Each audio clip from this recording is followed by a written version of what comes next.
Good morning and welcome to the 24th meeting of the Rural Economy and Connectivity Committee.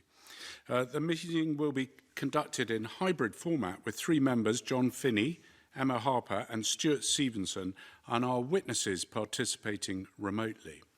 The first item on the agenda is the Agricultural Bill, and we'll be taking evidence on the Agricultural Bill, which is UK Parliament legislation, and we'll be taking evidence specifically on a legislative consent memorandum, LCM S538B, and I welcome the panel from the Scottish Government who are giving evidence remotely. First of all, I welcome the Cabinet Secretary, Fergus Ewing, John Kerr, the Head of Agricultural Policy Division, George Burgess, the Deputy Director, Food and Drink, and Andy Crawley, the lawyer for the Rural Support Team, Scottish Government Legal Directorate. Before we hear from the Cabinet Secretary, I'm going to invite members to declare any interest. So, Peter, do you want to go, followed by Stuart Stevenson? Peter. Thanks, Convener. Yes, I will declare an interest as a partner in a farming business in Aberdeenshire. Okay, Stuart. Thank you, Convener. I jointly own a very small registered agricultural holding from which I derive no income. Thank you. Thank you very much, Stuart. And I declare an interest in a family farming partnership. Cabinet Secretary, I believe you'd like to give a short opening statement on this LCM. Cabinet Secretary, good morning. Yes, thank you for inviting me along today to give evidence on this, which is the second supplementary LCM legislative consent memorandum for the UK Agriculture Bill. Those initial memoranda identified a number of provisions contained within the UK Agriculture Bill that alter the executive competence of the Scottish ministers and which fall within the legislative competence of the Scottish Parliament, where the Scottish Government were recommending consent. Those provisions, Convener, related to food security, fertilisers, the red meat levy, and following amendments agreed during the House of Lords committee stages to include statutory consent locks, organic products, and the identification and traceability of animals. Those provisions appropriately respected devolution, and in the case of the red meat levy clause, had actually been promoted by the Scottish Government. The UK Government has now brought forward amendments to the Agriculture Bill in relation to the rollover of EU legislation into domestic law and the duty of the Secretary of State to report to the UK Parliament on UK food security and the power to make consequential ETC provisions. Those amendments were agreed on report, with further amendments on the rollover of EU legislation lodged for third reading. As a result of this, there is a requirement for additional consent from the Scottish Parliament in relation to the rollover of EU legislation into domestic law, as this is not covered by the terms of the consent motion agreed to by the Parliament on 1st of September. However, that consent motion does cover the amendments proposed in relation to food security and consequential powers. I regret the need to trouble the Committee and Parliament with this matter again. Ensuring that EU legislation rolls over effectively into domestic law is of paramount importance. That's why we and our colleagues in Wales have been pressing the UK Government for assurance that the complex interplay of EU law with the Withdrawal Act actually worked. Having had that assurance, the UK Government has now had second thoughts, or perhaps 11th hour thoughts, and brought forward these changes for the avoidance of doubt. The draft LCM set out in this supplementary memorandum clearly identifies the specific provisions the Scottish Parliament is being asked to consent to. I'll conclude my remarks at this point, Convener, and along with my officials here today, I'm happy to take questions from committee members. Finally, members should be aware that the third reading of the bill will take place in the House of Lords tomorrow. Thank you. Thank you, Cabinet Secretary, and I'm now looking around to see if there are any questions. The Deputy Convener, Maureen Watt's got a question. Maureen. Thank you, Convener, and good morning, panel. If the bill is at the third reading stage in the Lords and could come back and has to come back to the Commons, is there a possibility that we may have yet further LCMs on this bill? Cabinet Secretary. Well, that's a possibility I don't think one could actually exclude, because, as the Deputy Convener says, the UK parliamentary process has not been exhausted or concluded. So it is, I think, possible that there could be other matters which would require us to consider this. I mean, this today is the second supplementary LCM. I don't believe this committee, I certainly can't recall having ever spoken to a second supplementary LCM. So in that respect, this second is a first. But I don't know whether we will have a third supplementary LCM. What I would say is, it's a bit of a shame that we're having to spend all this time because of Brexit, and we could have done our own agenda, such as the Crofters Bill and the Good Food Nation Bill, if we had more time in Parliament at our control, rather than having implement in Brexit a policy of which, frankly, we don't approve. Cabinet Secretary, with the greatest will in the world, that's a political statement that drifts a long way away from the LCM, and I would cut anyone off for doing that. So you've made your point, and we'll leave that one there. Are there any other questions that committee members would like to ask? Angus MacDonald would like to ask a question. Angus. Yeah, thanks, Convener. I'm pleased to hear from the Cabinet Secretary that the issue regarding the red meat levy has largely been resolved.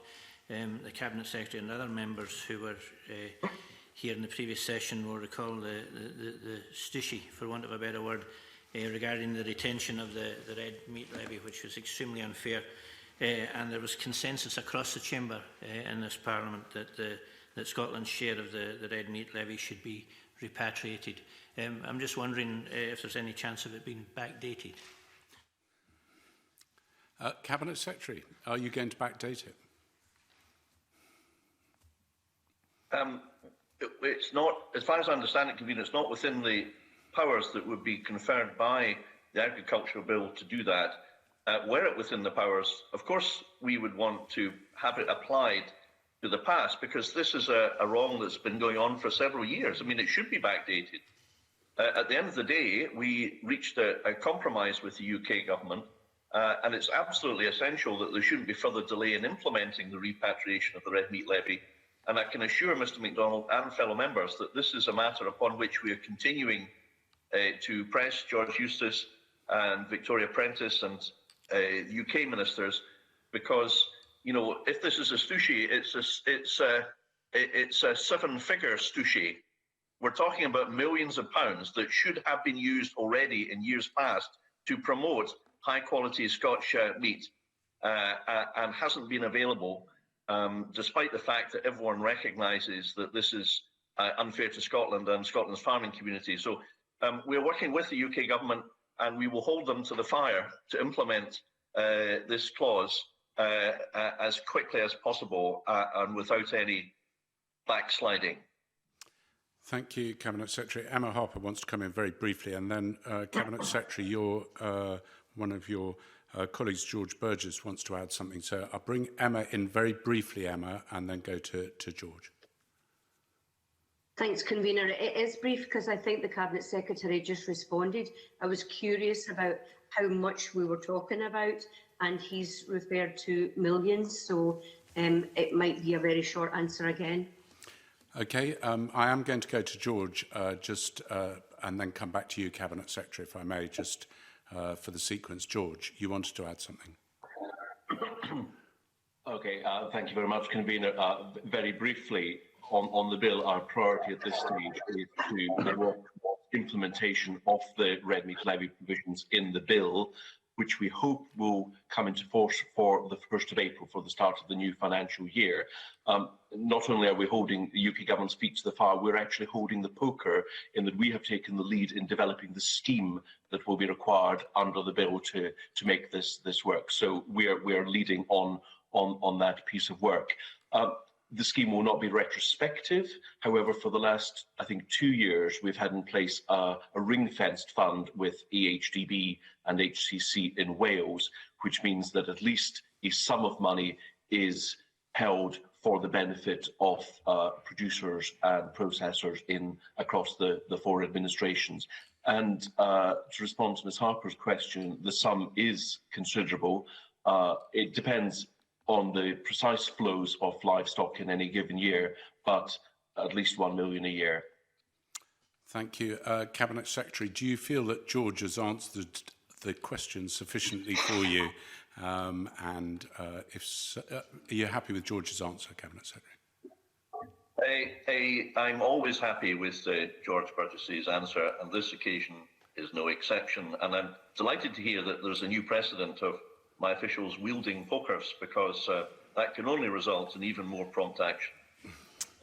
I'm not sure who from, Cabinet Secretary, and where they're wielding the pokers, but we'll leave that to people's imagination. So I think we've come to the end of the questions, and the question that I need to put to the committee: are members content to recommend in the committee's report to the Parliament that they should agree the draft motion as set out in the LCM?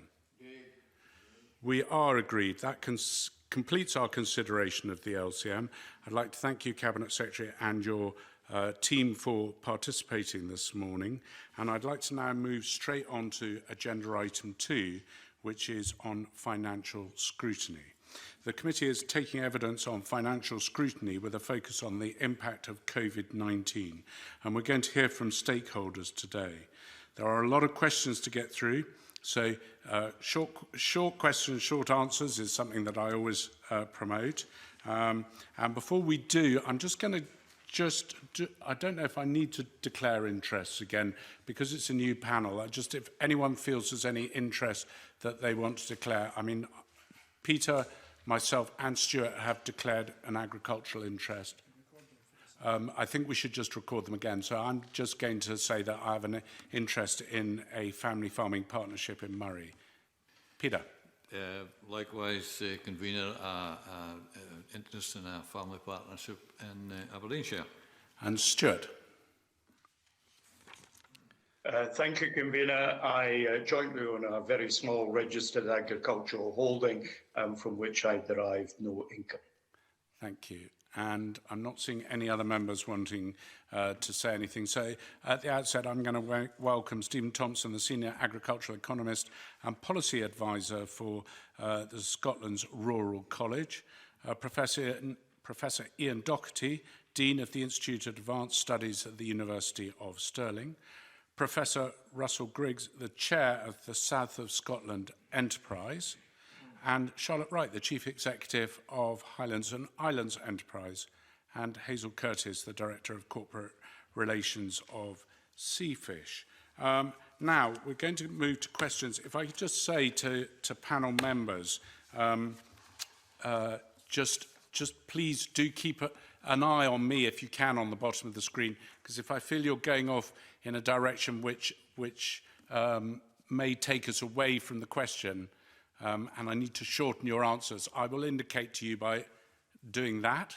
The next sanction after that is to cut your microphone off, which I hope we never get to, and we can get all the questions answered. The first questions this morning are going to be from the Deputy Convener, Maureen Watt. Maureen.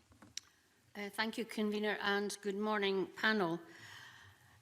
Scotland's agricultural and rural sectors are facing the concurrent challenges of recovering from COVID, the uncertainty over Brexit, and the need to tackle climate change and biodiversity loss.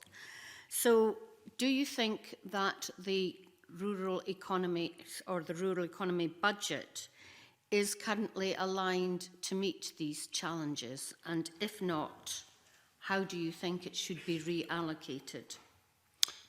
I think we'll come to Stephen Thompson, if we may, to start with. Stephen, would you like to head off on that? Yes, and thanks for the invite to come and speak to you. It's always a pleasure. I suppose the crux of the question is that COVID has brought an awful lot of things into sharp focus and shown us how interlinked our whole economy is with regards to urban-rural linkages, the food supply chain, etc., where we've seen empty shelves during the COVID period. Those empty shelves have been predicted by wholesalers, retailers under an extremely hard Brexit or a no deal with Europe going forward. So In the short term, there are some significant issues with regards to food supply chains. Whether we can, the agricultural sector has largely come through the COVID crisis pretty well in comparison to other sectors such as tourism, but of course farming is linked to tourism. And I suppose the key issues are how we're going to decarbonise the agricultural sector going forward and get us towards the net zero emissions that the sector will have to strive towards. Now, can we do that and produce the same amount of food that we're currently producing in order to meet food security matters? I think there's additional monies will be required to help that transition process. We are in an industry that's fast moving, but it's also a long-term investment that farmers are having to make. So in order to move them forward with regards to carbon, I think there will be additional upfront costs to that. So there needs to be transitional support and also probably advice. So there needs to be transitional capital support, help them change their systems, adapt to new practices, and also then reap the rewards in hopefully through markets and international markets. With regards to biodiversity, I think there needs to be we don't seem to have moved forward significantly in the last 20 or 30 years. And again, I think we need to rethink how we're probably delivering on biodiversity. Thank you, Stephen. Maureen, do you want to hear from anyone else? I wondered if Charlotte or Russell, considering the area they represent, would like to come in. Why don't I come to you first, Russell, and then to you, Charlotte, if I may.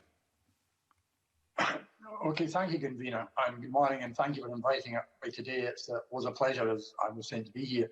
I think it's a point that's raised consistently at our board meeting by Kate Rowell, who, as you know, is a farmer in Peeblesshire, that while COVID has been a real challenge, Brexit will be an even bigger challenge for the farming community, and especially in the south of Scotland. And in terms of the question that Maureen asked about the budget, I think the big uncertainty is not so much about what the Scottish Government puts into the budget, but what the support to replace things like CAP will be going forward, and how all that will come together.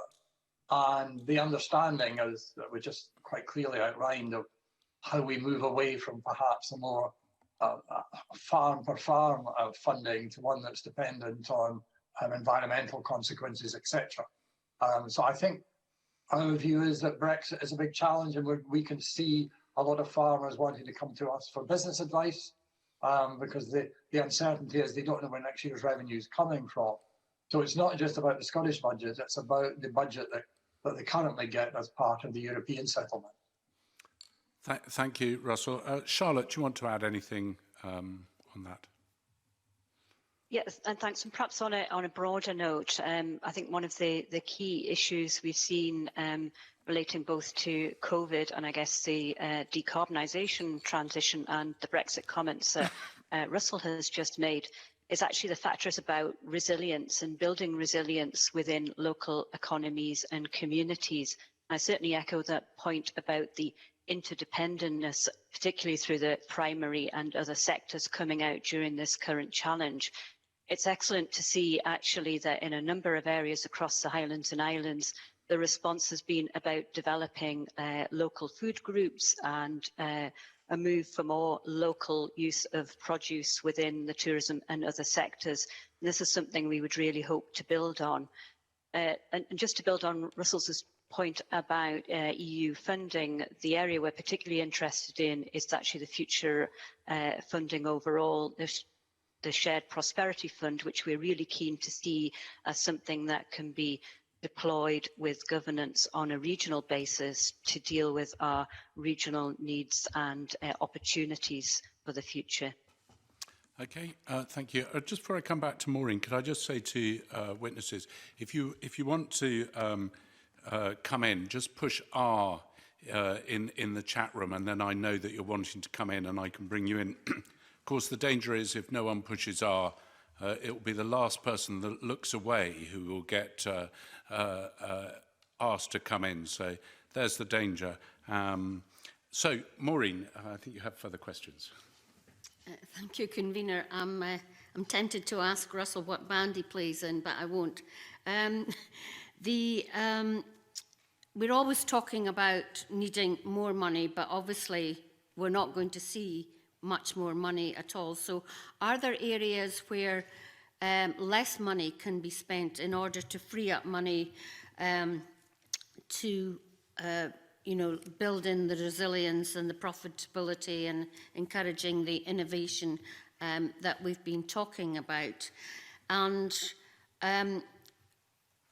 clearly coming out of the EU and the CAP being no longer available, what sort of new mechanisms of agricultural support do you think we need to see going forward? Stephen, I'm going to come to you to start on that because I think that's very much your domain. Stephen. Yeah, I suppose a point I should have made earlier was just how important the future trade relationships that we have across the globe will play into this, because I think people sometimes forget that agricultural policy and trade policies kind of go hand in hand, in that if we've got low tariff barriers or non-tariff barriers allowing cheaper food imports into this country, then that is detrimental to the farming and food sector. So all of what we're talking about is kind of conditional on what future trade relationships we have, not just with Europe, but across the globe, and then particularly with the United States has been pretty heavily in the press. I suppose your question about resilience, Maureen, is an important one, and we suppose we know that the farming sector is particularly resilient in that they have pretty much diversified portfolios already, in that they grow different types of crops, have different livestock, have off-farm jobs, etc. They're survivors in terms of where they've been. But the stuff, the research that we've been doing under the Strategic Research Programme of the Scottish Government kind of shows that even with that level of support that we're familiar with, there's quite a high proportion of these businesses can't even pay themselves minimum agricultural wages. So they are resilient, yet they're cash poor, and their profitability levels are low. Now, part of that is incumbent on the sort of demand profile. And I think the COVID experience has just shown how reliant our food systems are and our farming systems are on market demand. So we saw a crash in the beef price initially as prime cuts got backed up. We saw a crash in the dairy price as the food service sector and Costa and the likes of that were shut and milk demand fell from those food services. So I think there's a better appreciation of where we are within a wider food chain, and that is important. Now, the only way we can ever achieve more from the market is through better collaboration and shorter supply chains, and that will come through vertical integration, through co-ops, marketing cooperatives, producer groups, etc. And I think we need to rethink how this is being done across the farming sector, and try and get a bit of impetus behind getting people to work more collectively. It happens in other countries. There are bigger producer groups. We tend not to have achieved it as well as some other countries. So I think there are lessons learned there. In terms of future policy, I have to really be careful what I say, because I'm doing work with the Scottish Government just now, and I'm under a contract with them. So there are limits to what I can say. But it's quite clear to me that we need to rethink how we're supporting agriculture and what the conditions of support are. So I think, and I've said for a long time, that I think there's an opportunity for us to deliver more through enhanced conditions or conditionalities, cross compliance, however you want to call it, and deliver more in terms of greenhouse gas emissions or biodiversity through those routes. But it's vital as well that we look at productivity. So work that Professor Barnes has been doing within the college shows that there is significant technical inefficiencies within agriculture. And those technical inefficiencies manifest themselves in additional greenhouse gas emissions and a lost profitability. So it's a double-edged sword. There are some things that policy can do, but there are also some things that the industry are doing. Now, I realise that some within the industry are super performers. There's some absolute stellar performers, world-class farming out there. There are a lot, not a lot, but there are many that are below where we would expect them perhaps to be with regards to their technical efficiency. So I think that's where the focus needs to be, is on improving what we're delivering in terms of public goods, but also getting a refocus on producer groups and technical efficiency. Thanks, Stephen. I'm going to come to Charlotte Wright and then come back to Maureen, if I may. So, Charlotte, I think you wanted to come in. I was going to make a comment on wider approach, as we don't generally work with the primary sector directly, and picking up on part of the question around use of budget and potentially dealing with less budget is about how we do things.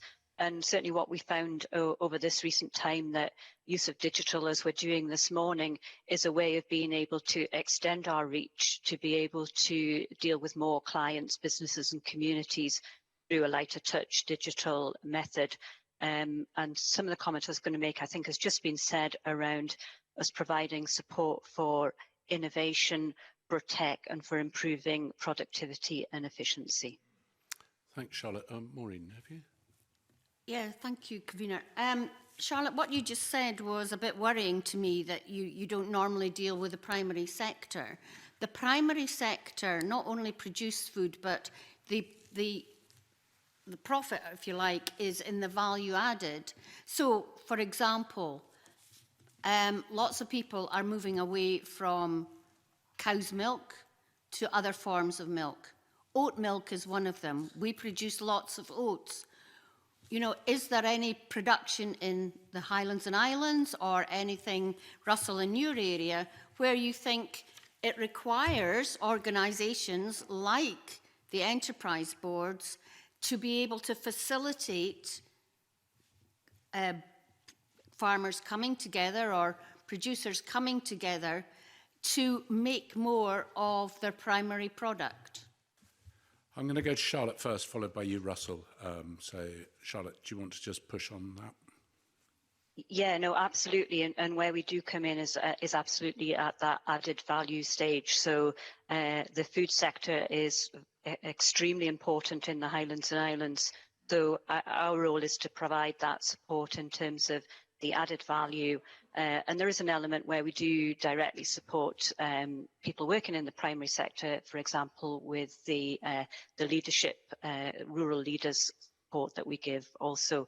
But yeah, absolutely. And if I'd not put that point across, just to absolutely endorse the fact that a focus on that productivity, efficiency and adding value is absolutely critical to that element of the sector in the Highlands and Islands for and behalf of Scotland. Thank you, Charlotte. Russell. South of Scotland Enterprise, I think, is the first enterprise company who we do deal direct with the primary sector. So farmers are very much part of our business community. So we've been working with them a lot on looking to the future. We've got a couple of sessions coming up with them soon on agriculture of the future. But to answer Maureen's point directly, we are looking to help collaboration. The point Stephen made is a really good one. So, for example, we've just invested some money with a farmer who's building an aggregating barn, which will allow a lot of other farmers to bring their cattle to his barn, and that then allows them to be able to be taken to market much more easily and cuts the cost down. But we're also talking to farmers about, do we need to reintroduce abattoirs in the south of Scotland? To help farmers look at different markets as they go through. So Maureen, be assured, in the south of Scotland, farmers are very much on our list of businesses that we want to work with. If I may, Maureen, the keyboard behind me was my COVID project. Now, I have to tell you, it's not going very well. Okay, we're definitely not going to ask you to play us any music then. Maureen, fine, thank you. If I could just pick up on a point that Stephen made, which was the resilience of farmers and the ability of farmers to adapt. It's something that I've seen in the industry all my life. I wonder, Stephen, do you feel that that they'll react to the stimulus that's given and therefore having the stimulus given as soon as possible is really important as far as the future of farming is concerned. We need to work out a policy, don't we? 100%. Farmers have shown, certainly in my professional lifetime, which is getting longer and longer, they have shown an amazing ability to follow A, markets, but B, also policy support. So providing the right incentives, farmers will adapt to the policy signals, as far as I can see. Some are much closer to market. So if you look at the dairy sector, the sort of relative importance of agricultural support is far less than perhaps in the beef and sheep sectors. But that's not to say that the agricultural policy support they receive isn't vital for their profitability and incomes. It's just a lower proportion of turnover. So yeah, I think you're right. We need to set out long-term messages for farming, and give them a signal of direction, the strategic direction that we want to take them in order to let them have some confidence in investment. And this comes back to the whole wider rural economy issue, is that the farming sector is heavily connected to multiple businesses and multiple upstream and downstream businesses within the rural economy and beyond in food processing. And whilst we talked about value added, agriculture really needs to be seen as part of the wider food and drink sector if we're to truly consider what value added is, because they are the main ingredient suppliers to that sector, which of course is one of our key sectors. So I always get a bit nervous when we talk about value added farming, because that's the end product is the food and drink, not the agricultural product. Thank you. I am going to move on to Peter Chapman next. Emma, I know you want to come in. I'll bring you in when I get an opportunity with Peter. So, Peter, do you want to head off on your questions? Yeah, thanks, Convener, and good morning, panel. We've all heard that many folks have said that there's a focus on a green business recovery post-COVID. And the Scottish Government has actually promised to create a £100 million Green Jobs Fund, which will be paid out over the next 5 years. So my question is, what implications do calls for a green recovery have on the agriculture and the rural economy budget? Not seeing anyone. I'm afraid, Stephen, you looked away first, so I'm going to break my own rule and bring you in. Sorry, I was writing. Taking notes of what Peter's question was. Yeah, I mean, no, it's all right. The Green Job Fund, I totally get it. The 100 million, I think it might be vital going forward, particularly in things like the forestry sector. So if we are going to spend the amount of money in terms of replanting in order to mitigate against climate change and sequester, then we will likely need additional monies coming in there. Part of all of this story is linked with transitional labour or migrant labour forces that we have become accustomed to within many of our food, drink, forestry, agriculture sectors, and actually trying to instill an opportunity and show the younger generation and people that are perhaps not in work that there are opportunities, and really good opportunities in this sector and in the land-based sectors and rural economy, to derive a career and live in a wonderful environment. I think that's an opportunity we really should look at and try and bring the next generation into whichever parts of the sort of the land-based sector that need them. Peter, before you go on with your next one, Charlotte wants to come in, but Emma Harper also wants to come in. I'd like to go to Emma Harper first and then come to you, Charlotte, if I may. Emma, do you want to ask your question now?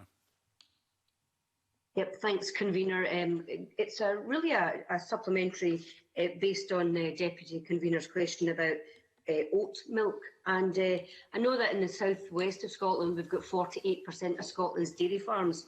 But I'm wondering if Professor Briggs can maybe help me understand. I know it's early days of the South Scotland enterprise, but would the enterprise work with primary producers to perhaps support dairy producer organisations to further develop processing of milk so that we can have the added value cheese and yoghurt and other products directly on our doorstep in the south of Scotland.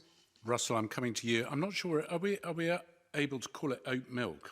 I think that stretches the definition of milk, but I don't know. Russell. To answer Emma's question in two ways, and yes, we are working with dairy farmers to look at what they want to do and looking how we can take their products forward. But more specifically, Emma, we've been looking at how we can help dairy farmers reduce their energy costs, because that's a key part of what dairy farmers do. So we've been looking at anaerobic digestion. There's some very good examples in the Borders of farmers that have come together that have used waste from our animals to generate electricity. So we're trying to see if we can get little clusters of farmers to come together, and it goes back to Stephen's point about collaboration, because you need a certain amount of animal waste, if I can put it that way, to make it viable, but it's got to be fairly local. So on both counts, Emma, we are looking to help the dairy industry, because as well, if they want to become more profitable going through it, energy is a huge part of what they do and a huge part of their farm costs. And we really need to see if we can work with them to do it, and then that will allow them to do other things as well. Okay, I'm going to come to Charlotte and then back to you, Peter. Charlotte. So I was coming back to the point about green recovery, which across the Highlands and Islands, I think there are a huge amount of opportunities for development for the Highlands and Islands. I'd maybe categorise it in three ways: that there are opportunities and businesses that are born green, if you like, so they're actually focused within the green economy. There's a huge amount of activity in renewables, for example, in the Highlands and Islands, and that has associated other green type businesses, which might be environmental assessment, for example. And then there's the role around decarbonising more traditional sectors and support to effect that transition. And we're working with a lot of the more oil and gas dependent economies in the Highlands and Islands. For example, Shetland has some excellent ideas around decarbonisation for activities in Shetland. And thirdly, and equally important, is about the rest of the business base in other sectors, for example, tourism, which can contribute very significantly to green jobs and green economy and how they approach tourism overall. And while I'm here, I'll just add, we also think that there are a huge amount of opportunities in the blue economy for a part of Scotland which is surrounded by the sea. And again, that's about renewable energy, but also things like marine biotechnology, which offer great opportunities for advancing the skills and science base within the Highlands and Islands as part of our asset to build on.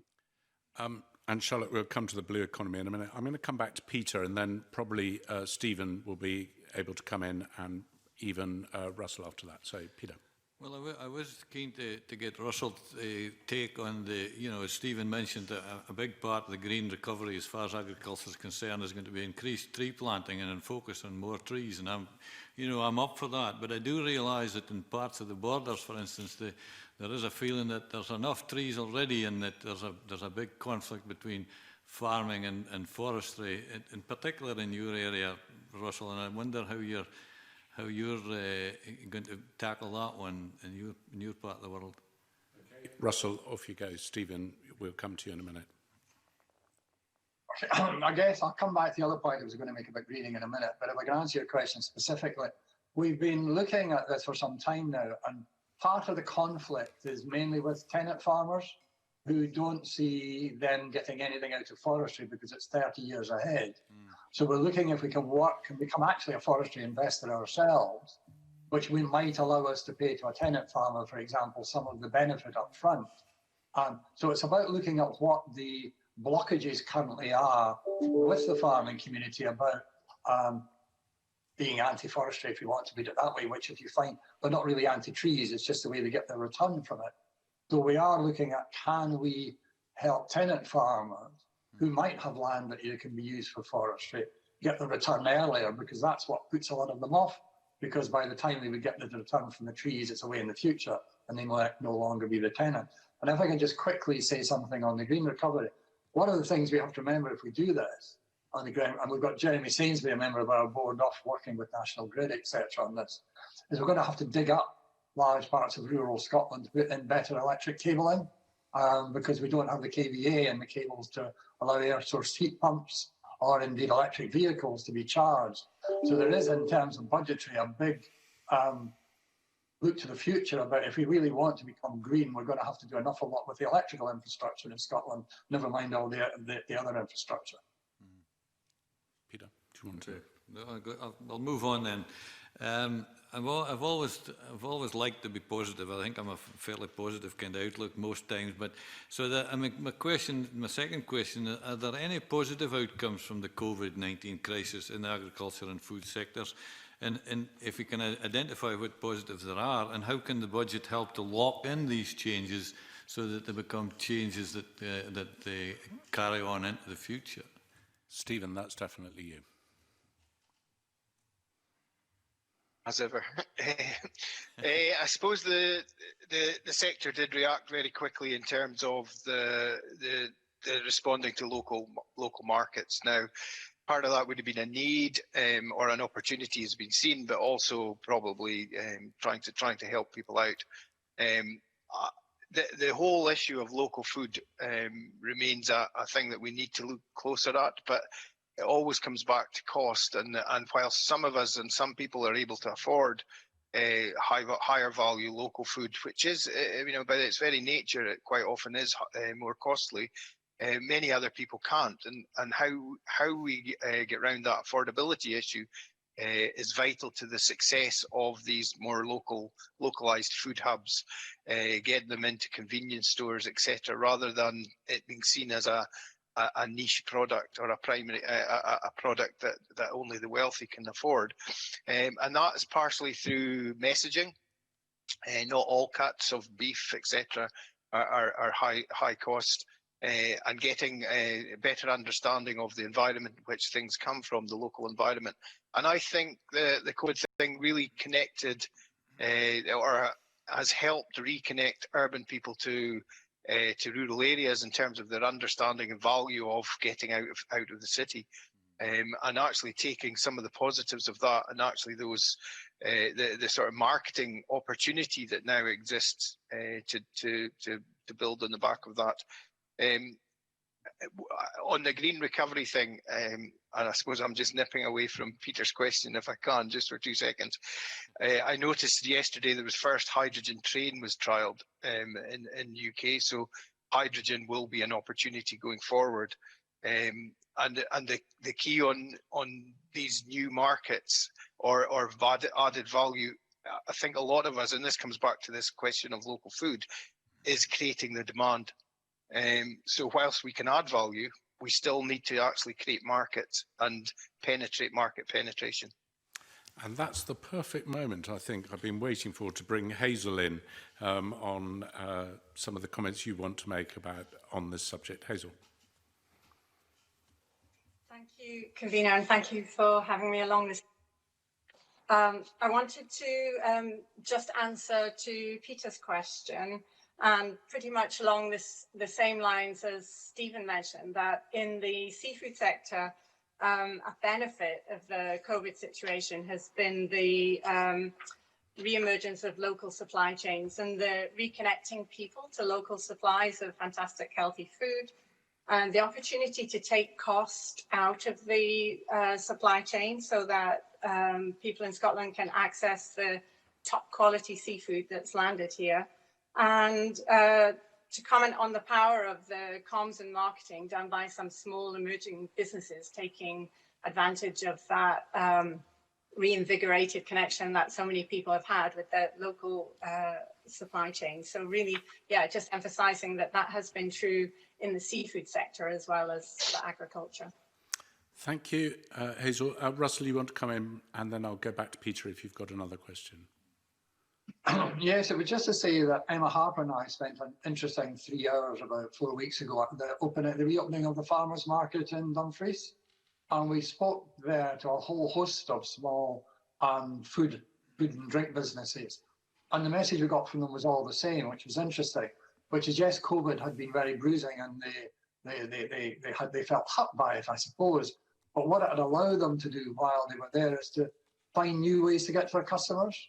So they had developed new supply chains, they had developed customer channels that they probably wouldn't have developed if normal time had taken themselves. So they were coming out in a lot of cases much stronger. So for example, the two young lads that run the brewery on the Isle of Whithorn are having to double their capacity because alcohol seems to have been quite a good thing to sell during COVID.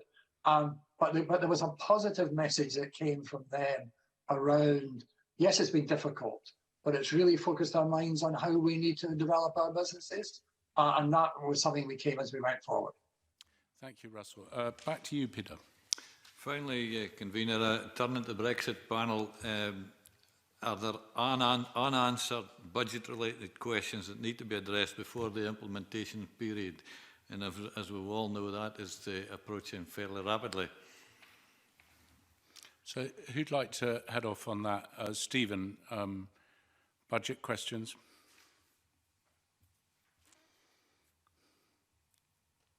Sorry, I can't hear you. Hold on. I think you're still muted, Stephen. Gremlins in the system. You're live now. I was saying, Peter kind of broke up for me there a bit, so I think he asked a question about the transition period ending and where we need to focus spend. Was that correct? Yeah, that's correct, Stephen. It's the Brexit process and the the implementation period imminently coming to a close, and what do we need to think about budget-wise as regards Brexit? I think you have to play it by ear probably, because the major impacts will be determined by whatever the final outcome of the agreement between UK and European Union actually are. So if we are faced with tariff barriers, then some sectors of agriculture and the seafood industry will be more adversely affected than others. And if the EU are faced with tariffs coming into the UK, that would provide opportunities for import substitution in the longer term for others. Now, it's really hard to say in terms of the longer term support requirements that reacting to any no deal scenarios would take. But in the interim, I think we really need to focus on getting businesses prepared, export businesses fully prepared in the haulage sector.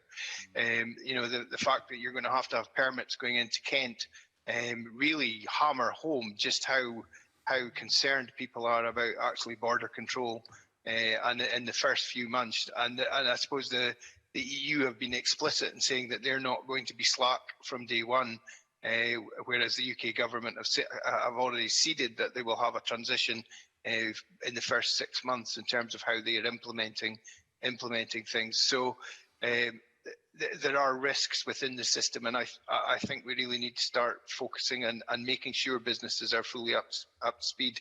One of the biggest risks just now is, of course, the pawn that is being played out with the animal sector, which is the EU will not accept third country recognition yet. That will be a bargaining chip against tariffs for the beef sector, and particularly the tariff rate quota. So the agriculture and food sector is actually being is vital in the whole of the negotiation sectors, including in fisheries. I don't know if I've answered your question, but those are the risks as far as I see them. Yeah. You're right with that, Peter, because... Yes? Time's moving on, I know. Yeah, okay, thank you. I'm going to actually come to Richard Lyle now for the next set of questions. Good morning, Richard. Morning. Thank you, Convener. Morning, panel. Can we turn to the subject of fisheries? Can anyone in the panel outline why the fisheries sectors were vulnerable to the impacts of COVID-19, and could vulnerabilities have been foreseen and addressed? Hazel, do you want to go on that? Yes, of course. So why was the sector vulnerable to COVID, and could it have been foreseen and addressed? it's been vulnerable to COVID for some obvious reasons that are common to all sectors, obviously, but a huge part of the Scottish fish catching sector and the farming sector relies on export markets. And so clearly the close down of the food service sector in overseas markets had a huge impact on demand there. And the close down of the food service sector, the restaurants, cafes and so on in the UK had a huge impact on demand for the high quality species of fish that are more commonly eaten in restaurants than in retail. Could it have been foreseen? Well, the reliance on export markets is to some extent the way it is. And so to some extent, yes, it was foreseen because people were looking at what was going to happen post-transition period. So any impact or reduction in demand from the export market certainly was something that we knew would have an impact, and therefore that's the next impact that businesses are seeking to gear up for. Thank you for that. Can I possibly maybe Hazel ask you this, and other members of the panel could also maybe come in. Where does spend need to be directed to improve the resilience of this sector to future challenges, including those that may arise as a result of Brexit? And do you know if the UK government has confirmed any future funding for fisheries and related infrastructure investment? Okay, Hazel, do you want to start on that? And then I'll probably come to Charlotte to give another perspective. Hazel. Yes, thank you. So where should funding be directed? At high level, in my mind, you've got, for the time being, supporting successful businesses through the COVID crisis and through the transition to the new international trading arrangements. So businesses that would survive anyway in the absence of these short-term challenges. And then you can look at the seafood sector in terms of securing a sustainable long-term supply. What do you have to do to secure that sustainable supply? And that's a combination of ensuring high quality fisheries management, which is best done, I think, through effective co-management between government and science and industry. And then also on the international negotiations, securing good fishing rights for the UK and the home nations within the UK. So securing supply and making sure it's sustainable, has sustainability credentials, and there's all sorts of places in there where government intervention is essential. And then understanding markets and influencing markets, both within the UK and globally. Maybe identifying and targeting demand for seafood, for the high quality seafood that is brought into Scotland in key markets, UK and globally. So there's, short-term, medium, long-term, speaking as an economist, the short-term really has to be support for successful businesses to get through this crisis. So taking care that subsidies aren't harmful, leading to overcapitalization, but help with overheads, for instance. So for the seafood processing sector, maybe some rates relief, that kind of thing. For the catchers, some kind of temporary top-up. There'll be all sorts of different mechanisms that could be used. And then in addition to those markets, we also need to think about workers, people who are willing to work in the industry. There's a change in the nationality of people. So a lot of the EU workers have headed home and fewer are coming. On the catching sector, we've got non-EU people. So workers and innovation needs to be taken into account for production in the medium to longer term. Thank you, Hazel. We'll go to Charlotte, and then Stuart Stevenson wants a supplementary, so I'll bring Stuart in and then come back to you, Richard, in a minute, if I may. So, Charlotte, do you want to add anything to that? Yeah, thanks. So I think there is an alignment around actions which have been brought to bear during the COVID crisis, which relate to what we need to do in a post-Brexit world as well. I absolutely agree with some of the points that have just been made by Hazel there about supporting market identification, about our role in the enterprise agencies of working with key businesses in the sector, continuing to strengthen what we've seen emerge over recent times in terms of local food use and direct contact between supplier and consumer. And hopefully we continue to see the actual service sector be able to operate effectively, as we've seen how critical that is to the overall piece. I think there's something here also about infrastructure in its widest sense in terms of transport. And on the productivity piece, we are really keen to see what more we can do with the processing sector to look at opportunities for automation and productivity improvements, which help take cost out and also address some of the risk around the labour market. Okay. Stuart Stevenson, I think you wanted to come in at this stage. Stuart. Thank you very much. It's probably a narrow question directed simply at Hazel. A couple of years ago, the Russians closed the markets for our being able to export pelagic fish to Russia for political reasons. The industry did suffer to some extent. I believe a firm in Shetland went bankrupt as a result. But broadly speaking, the industry then recovered from that. Are there lessons from the recovery, which I'm prepared to say was one little bit of a bigger market, but are there lessons from that recovery that might be more broadly applicable, particularly for our catchers, as we look forward to a loss of market potentially for other sectors in our catching industry, shellfish in particular perhaps, but also whitefish and of course pelagics? Hazel. Thank you. Thank you. Yes, part of the recovery of that sector was in part due to identifying alternative markets and competing effectively with other suppliers for the markets that were there.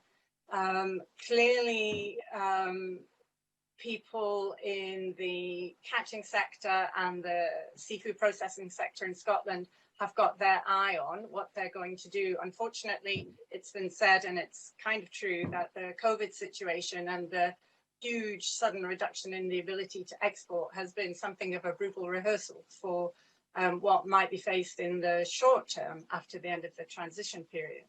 But I think everybody's attention is to where can we compete? What are the key strengths that we have from Scottish seafood?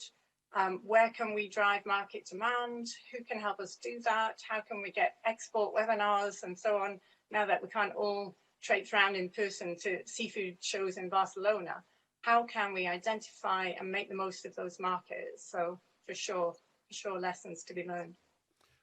Richard, do you want to come back in on that? Yes. Again, sorry, Hazel, I have to press. In your opinion, are the current budget allocations for fisheries, including for infrastructure development, business support and marine management, targeted to support the sector to meet existing and new objectives? Is there a resilience there for the market diversification, tackling climate change and marine biodiversity loss, in your opinion?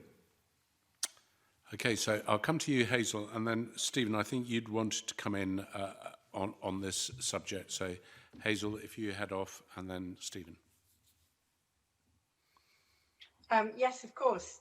Sorry, just to clarify the question, if it was around whether, in my opinion, the budget allocations have been adequate or appropriately allocated. I wasn't quite sure the exact question. I think appropriately allocated, or if you had a wish list, what would you do? So, because I'm in a public body, it's not necessarily appropriate for me to talk about my personal wish list. So, and our Seafish doesn't have, we don't give out value-based judgments like that. But what I can say is something about the types of investment that would be effective in generating the objectives that the government has. So clearly, infrastructure improvement in ports, food handling facilities, at ports and on board vessels is something that can underpin the beginning of a quality seafood supply chain. Investment in understanding the incentives of people who've invested in fishing. So strengthening the co-management element of fisheries management. So not just the fish stocks, but the vessels, understanding who's invested in vessels, who's invested in fishing rights, how do the fishing rights work, all that kind of thing, to make sure that there's an appropriate level of capital investment, financial capital investment in the industry, so that it can be profitable, resilient, and sustainable. With over investment of capital, you then have over reliance on an insufficiently large fishing opportunity spread between too many businesses and too much capital invested. So skills and training would be one of the other big ones. We've got to shift to attractive, well-paid, skilled jobs within the seafood sector. So the innovation, automation of production and so on is something that we need to look at.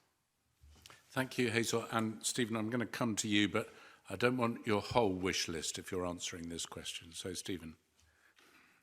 No, I was just going to say that there's it appears to be an awful lot of synergies with the agriculture sector, in that there's an awful lot of very big players and there's an awful lot of very small players.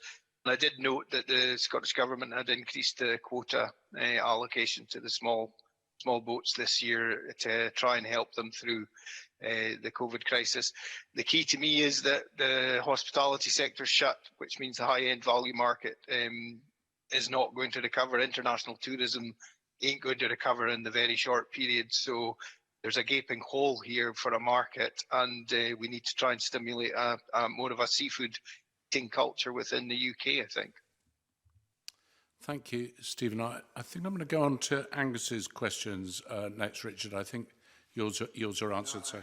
I'd like to thank Hazel. Sorry I put you under pressure, Hazel. Thank you. She coped very well. And Angus, you're off next with your questions. Okay, thanks, Convener, and good morning to the panel. Charlotte Wright touched on the blue economy a short while ago. Now, we know that the Scottish Government's announced a new Blue Economy Action Plan in the Programme for Government, which is designed to strengthen the resilience of our marine industries. So, can I ask the panel what would be your priorities for such an action plan, and where would you say funding needs to be provided? I'm looking round. You could hold your hand up if you want to give me a clue if anyone would like to come in.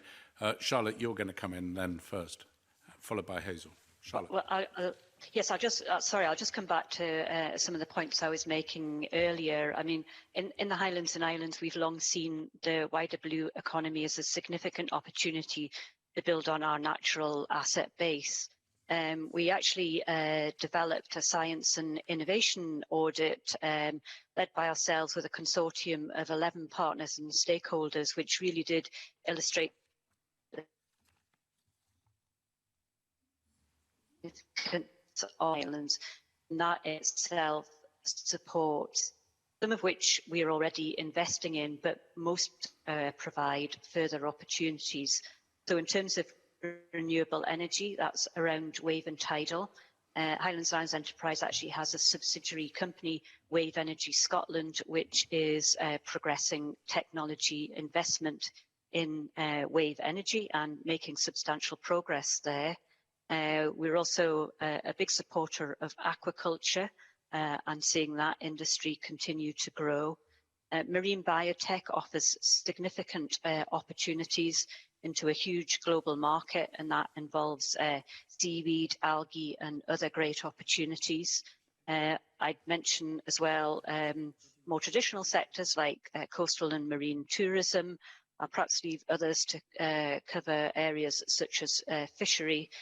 So altogether, these provide a really significant both tech-based and marine-based cluster for the Highlands and Islands. So we're really keen to work with other partners, including Marine Scotland, in seeing the actions in the Blue Economy Action Plan being implemented for us. Okay, Hazel, would you like to come in on that? We're struggling a wee bit, I think, with broadband into the Highlands, but Hazel, off you go.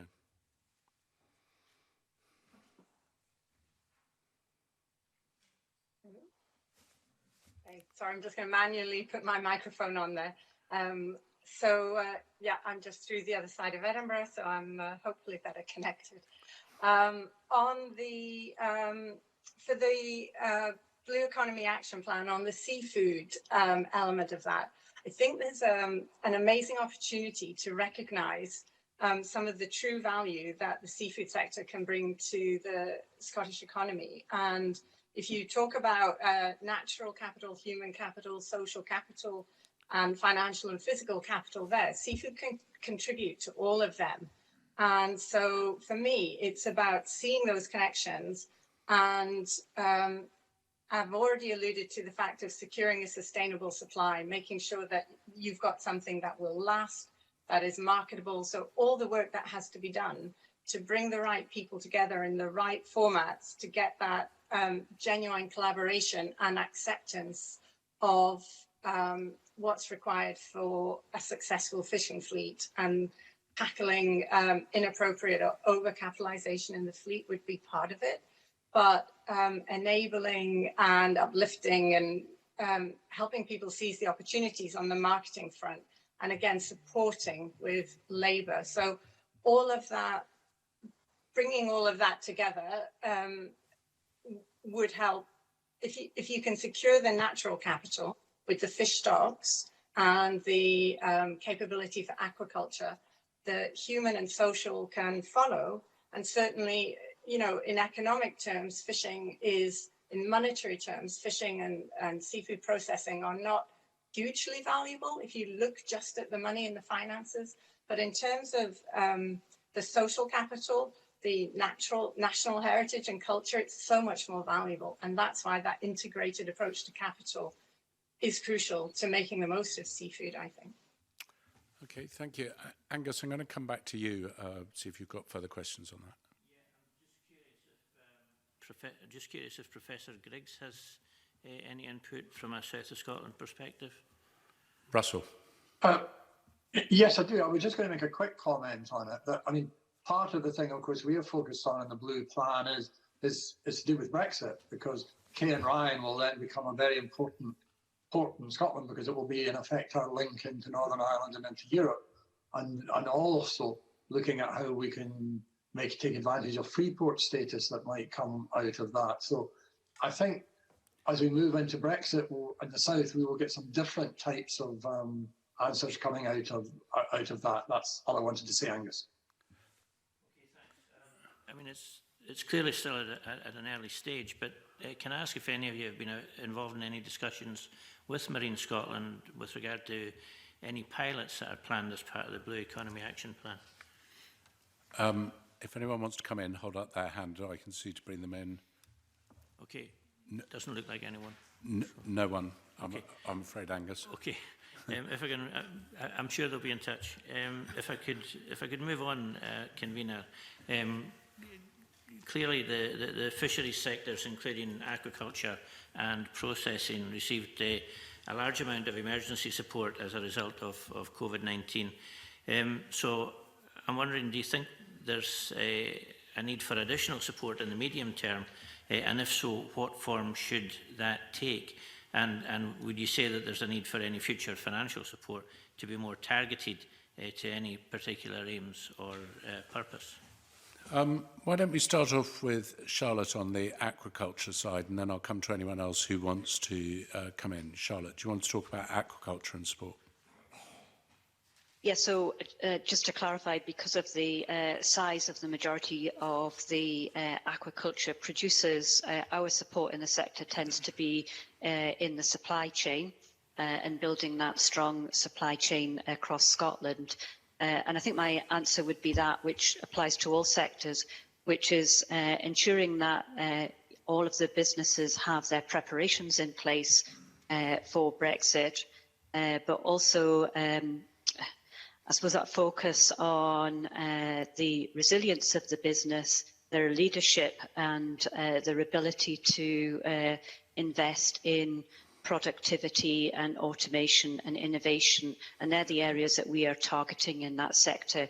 We have developed a fund jointly with the Aquaculture Innovation Centre, particularly to target innovation in the supply chain for aquaculture, and seen some great results there of those businesses working together and working with the larger producers to affect that kind of innovation. There are a number of challenges for the sectors to overcome, and innovation is a key route to being able to do that.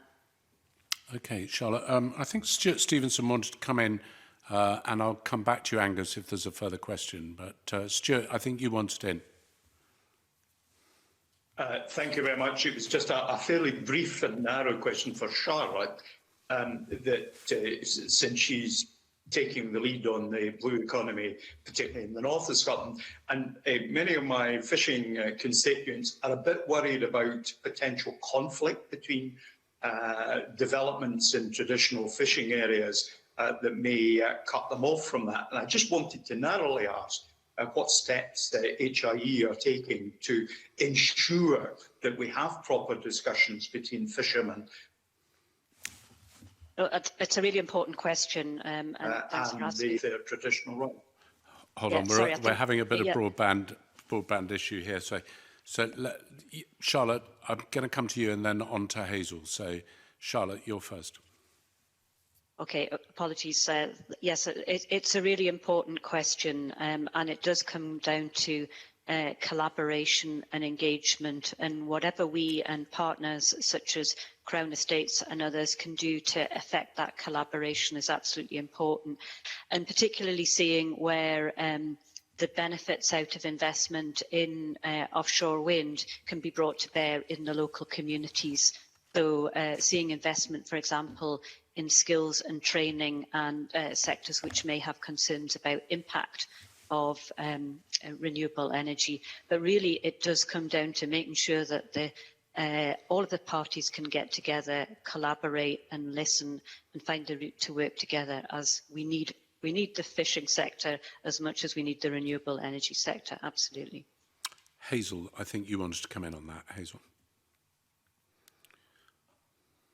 Yes, in the short term, the sort of surviving COVID, I think there is still a need for support in the seafood sector for catching and processing, because export opportunities are still very limited, and because the food service sector is closing down more again in the UK and in other export markets. So there is still a need to carry on some ongoing support for businesses that would otherwise be successful. So that could be in helping to address overheads, so business rates and so on.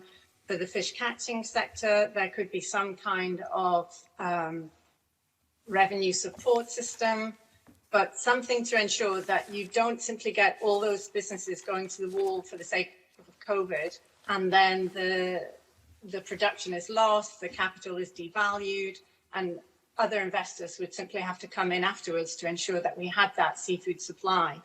So I do think that is worth doing. There would be no net benefit to the nation to let one group of business owners fail only for another group of business owners to come and pick up afterwards. In terms of another way to support is further support to enable people to target these new local routes to market. So in some cases, a little bit of help with new equipment, processing equipment, storage, cold storage is an issue. A little bit more support in terms of using social media for marketing and that kind of thing can help a lot of small businesses just keep going through the crisis period. Thank you very much, Hazel. And we're going to move on to the next set of questions, which come from Colin Smith. Colin. Thank you very much, Convener. Professor Docherty has obviously been sitting waiting patiently, so can I turn the discussion onto the issue of transport? The pandemic restrictions have obviously had a really profound impact on public transport. but the most recent Scottish Household Survey did show that bus and rail passenger numbers had actually fallen just before the pandemic, and obviously during the pandemic those passenger numbers have gone into free fall. The government's response has largely been about paying subsidies to private operators to compensate for the loss of fares. Is that the answer for the foreseeable future, or is there other things that the government need to be doing to keep our public transport moving and to keep it sustainable? Ian, good morning. Good morning, and thank you for the invitation to be with you this morning, Convener, and thank you for the question. I think it goes without saying that what we're experiencing is unprecedented. So if you look at the scale of the fall in public transport patronage, bus patronage fell by something like 85% across the board in the early phases of the pandemic during lockdown, rail patronage by something like 97%. So these are extraordinary figures, and even today we're only back to something approaching a third or maybe slightly higher on public transport today. So obviously the impact of that on the finances of any operating body is unprecedented. I find it difficult to see what other short-term levers are open to government other than continuing to pay these new subsidy profiles in the short to medium term. Otherwise, I think, as indeed as a report for the Urban Transport Group that was published earlier this week points to the alternative being significant redundancies amongst staff in these operations, and indeed the closure of many services. And that's not just bus services, which can be taken off the road fairly quickly, but that also suggests the mothballing of fixed public transport services like trains and the tram and the subway. So in the short term, I really don't see any other option other than for government to continue to pay these subsidy numbers. The big question, of course, is how long such a huge fall in demand will last and what the longer term implications of that for the financial health of the sector is. So again, if you look at that report that UTG has just published, it's looking at a best case scenario of patronage being back to something like 85% pre-COVID by the middle of 2021. And that assumes the rollout of a reasonably effective vaccine or therapeutic. The worst case scenario in that report is a recovery to something in the order of 65%, two-thirds pre-COVID patronage by the end of 2021. So if you look at the scale of the emergency financial agreements and grant disbursements that have been given to the rail and bus industries, that's a very, very substantial figure indeed for the Scottish Government to have to find. Colin. Looking more to the longer term, and I know a colleague has a specific question about rail post-franchising, so I won't preempt that, but what structural changes do you think are required? If we look at the bus sector, what changes do you think are required in the bus sector, looking more towards the longer term to keep it sustainable? Sorry, is a question again for Professor Docherty. I'm assuming that Ian and you are going to bounce questions off each other. I do want to bring in the enterprise agencies in a second, okay, just to preempt them, but yeah, primarily questions for Ian, yeah. Okay, Ian first then.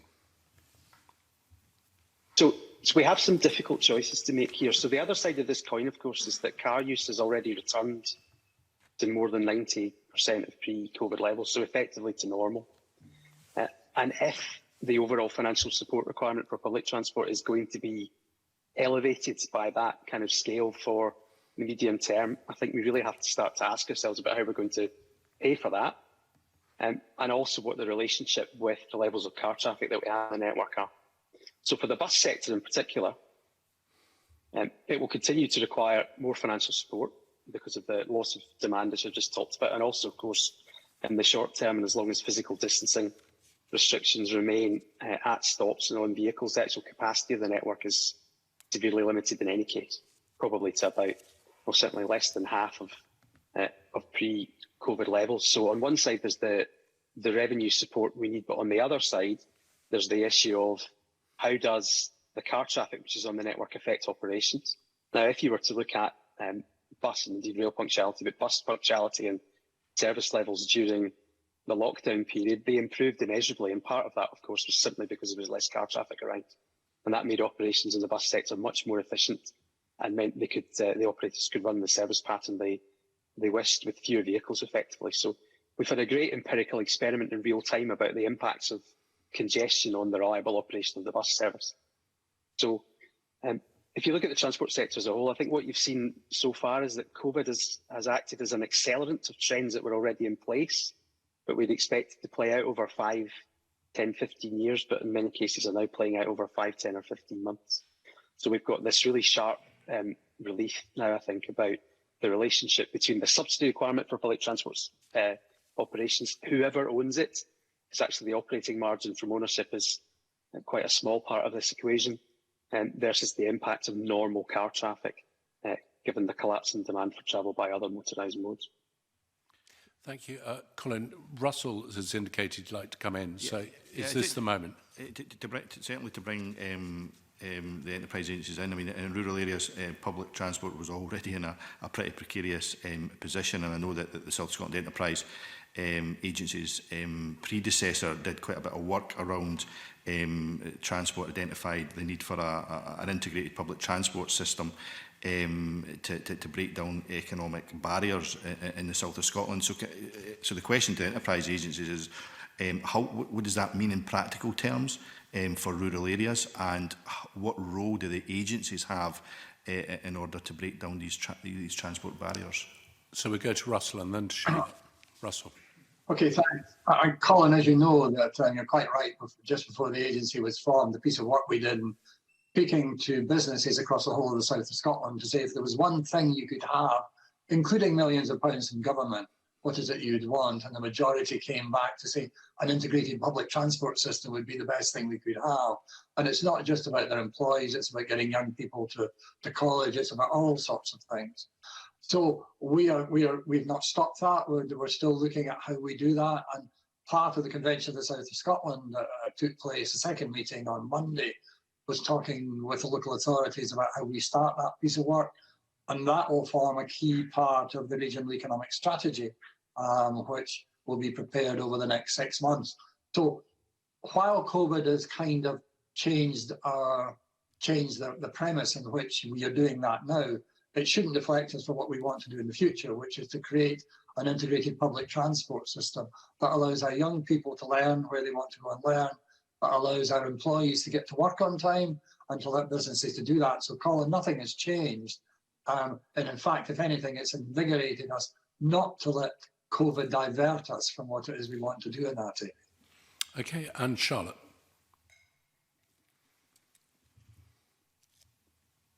Large and dispersed as the Highlands and Islands, the question of public transport has always been a difficult one. We've got over 100 inhabited islands in the Highlands and Islands, so obviously ferries have been critical over this period. I spent a lot of time talking to folk in Arran, for example, as relaxation was starting to come into the hospitality sector, very, very concerned about the issues there, which I also think are a crystallisation of some of the challenges in terms of capacity that already existed, particularly in busy seasons, and also dealing with freight as well as passenger traffic, particularly those ferries serving places like Islay with the distillery traffic. We've done work around a rural minimum income standard, and one of the key factors that makes living in our rural areas more expensive is around transport, because we do rely on car transport a lot more. There is not always an effective public transport service in many of our rural areas, and I'm thinking of some of the remote mainland areas which really serve them in a kind of commuting sense. There are lifeline routes in the Highlands and Islands, be it ferries or planes, which are absolutely critical for islands to get access to emergency services or others. And we've often worked with partners in supporting the development of our train routes. Whilst the East Coast is reasonable, train routes on the West Coast are not really comparative either to bus or road. It takes nearly 4 hours to get a train from Fort William to Glasgow, which is 100 miles. So it doesn't really offer an alternative. our role is about helping build community response, and there's some brilliant community-led projects around community transport.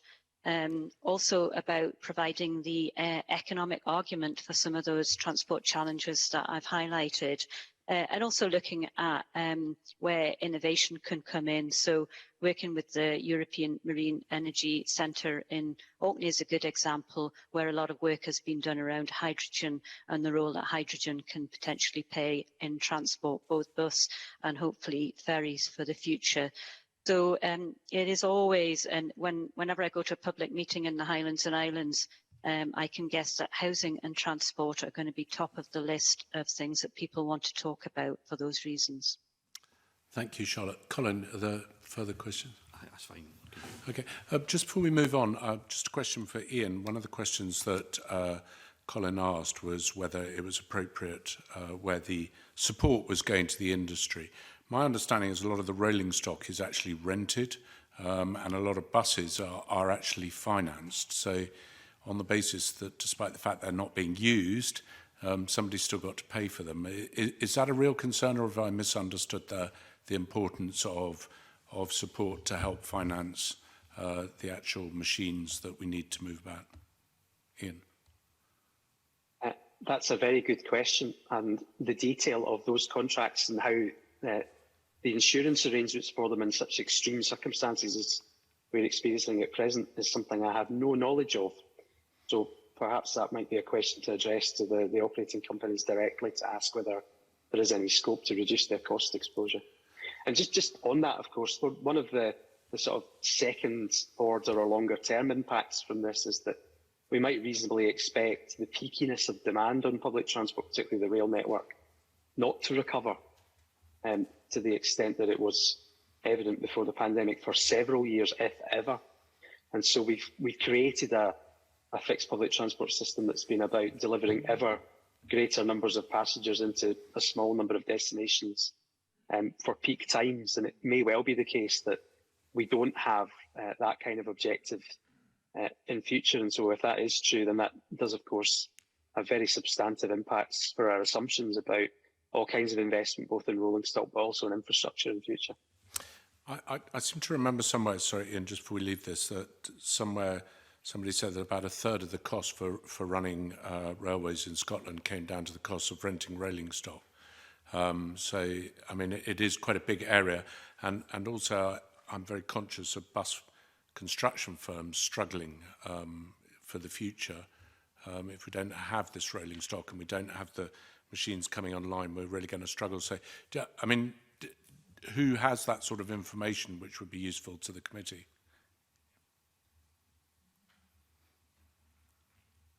Ian? Companies themselves, which they're obviously the rolling stock companies themselves from which the operators lease the stock, but there are an increasing number of financial services companies that operate within the transport sector whose job it is to come up with better financing models as an intermediary between the operators and the stock suppliers. So I'd certainly be happy to send you some information about who might be good to speak to on that.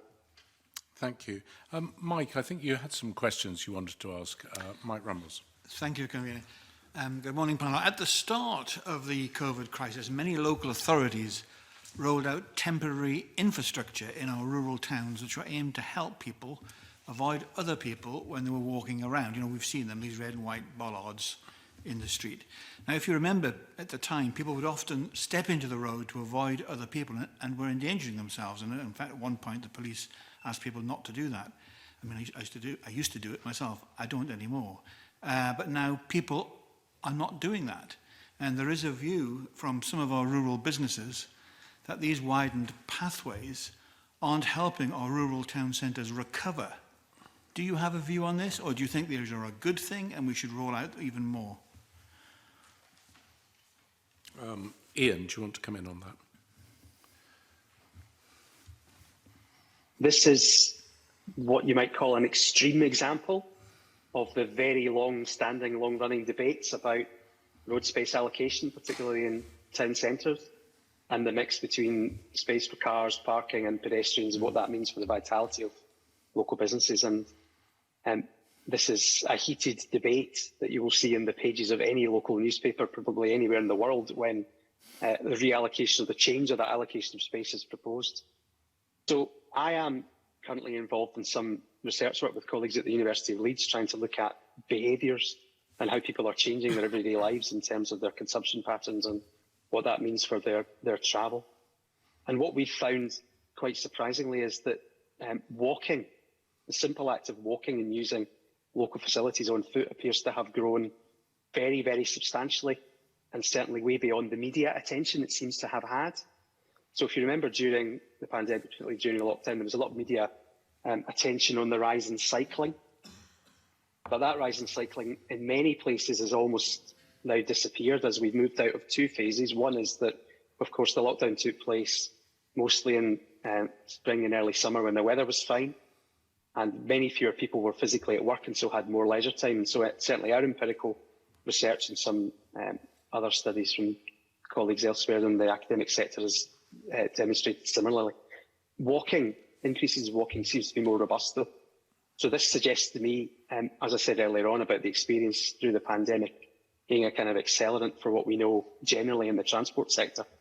There is lots of empirical evidence that moving space away from cars and parking towards pedestrians actually increases local spend and the vitality of local communities, and particularly town centres. I think the research is fairly unequivocal about that. So my view is, yes, spaces for people is an excellent idea. We should have more of it. And as a matter of urgency, I think we should have some agreed and defined rules for how the temporary schemes that have been put into place become permanent. Can I follow that up particularly? Yes, I'm quite keen to bring in Charlotte and Russell on that. But on that particular point, I'd like to ask Ian. My mailbox is full of emails from business people in rural Scotland who say, and they are running the businesses. I mean, you just said the empirical evidence is clear. That's interesting. But my mailbox is clear to me that people who are running the business are saying to me, our turnover is down. People are driving through the village, driving through the town, and they're not stopping. They're put off by all these red and white barriers, and business is making it more difficult. Have you a view as to why you think empirical evidence shows one thing, and I'm receiving lots of emails from business owners who tell me the opposite? Ian, do you want to head off, and then I'm going to come to Charlotte and Russell. Ian. Yes, thank you. So, again, my understanding and my reading of the body of academic evidence about that is that you will always see at the time when these changes are made that there is lots of pushback and reaction to them. But that's because these changes are multifaceted. We're living through a pandemic with all kinds of very significant change in consumer spending patterns, in travel patterns, and in people's preferences about how they spend their money and their time. So there's a whole set of variables being mixed up in what we see in our local communities every day. So of course people will react to that, and they will draw conclusions from, anecdotally what they can see around them.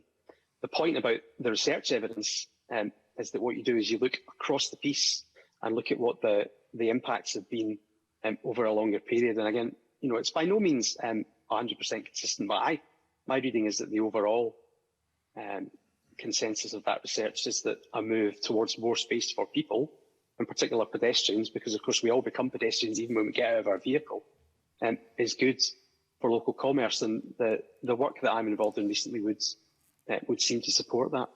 I'd also point you to some of the work that Transport for London is doing about the reaction to the low traffic neighbourhoods initiatives down there. And again, if you've been following the media debate, you'll have seen that there's been some really, really strong and vocal pushback about the road closures in many communities in London designed to produce more space for local businesses in the town centres down there. TfL has just run a very major public consultation about that, and people themselves, the population overall, seem to welcome these changes much, much more strongly than you might ascertain from either the media coverage or the postback. Thanks, Ian. I'm going to come to Charlotte and to Russell just on this to see if there's a differing view. Charlotte. I think maybe, Mike, your postback goes to a deeper concern, which is actually about the future of the high street. and the challenges that our high streets in our small towns have been facing for a number of years, which have really been exacerbated through this crisis and its impact on retail particularly. I've certainly seen views in the past from town centres where there's high streets are pedestrianised, that they feel that it has had an impact on people coming to their shops. I think we've got a much bigger and more significant challenge about how we work collaboratively, and you mentioned local authorities, they are at the heart of this, to ensure that our high streets can and should remain a vibrant place that provide the right kind of services for our local communities and economies. Russell. Ian's answered the question very well. The only comment I would make is kind of goes with Charlotte's one, that there are so many differing views. I remember years ago when we talked to the people that run the centre, sorry, Dumfries Town Centre, they were saying that yes, pedestrianisation would have been great, but they needed actually for somewhere for people to park the cars first if they're going to become pedestrians. And if you don't have anywhere to park the car, then the pedestrians don't come. But I think it's a complicated question, if I can put it that way, Convener. Thank you. Mike, are you... Well, it's just our job to ask complicated questions. It's the answers that are appealing to me. I would just say to Ian, as a final one, I'm really focused on rural towns, and Transport for London is a completely, in my view, different aspect of what we're looking at. And I do understand the difficulties that have been raised, but my concern is about our rural high streets and our villages and towns. Thank you, Mike. And the next questions are going to come from John Finney. Good morning, John.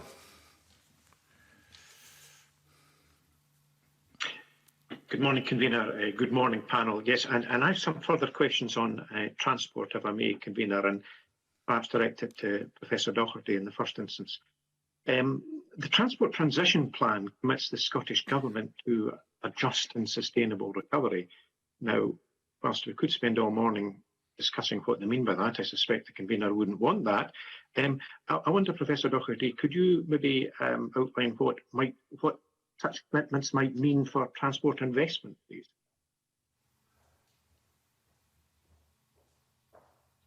Ian, sorry, you're just about to be unmuted, Ian. There we are. Thank you. Sorry, that's a very nice link from the previous question. So just to respond to Mr. Rumble's comment at the end, TfL, of course, has a very large budget and is able to undertake lots of research that other bodies can't. So that's why I pointed that one out, because I think that's one of the best examples of the difference between what might be heard in the media noise and the wider public opinion on road space reallocation. Now, of course, much of our rural population lives in small towns where walking and cycling is a very effective mode to support the town centre. And indeed, I think there's also fair evidence over the years about the importance of promoting walking and cycling in these kind of environments for the health of local high streets and smaller places as well. On the Transport Transition Plan, one thing which myself and colleagues have been keen to say to Transport Scotland, and I'm a member of the group that advises TS on that, and also to the advisory group on economic recovery, is that we've begun to think about our recovery phase from the pandemic as lasting until perhaps the end of calendar 2021.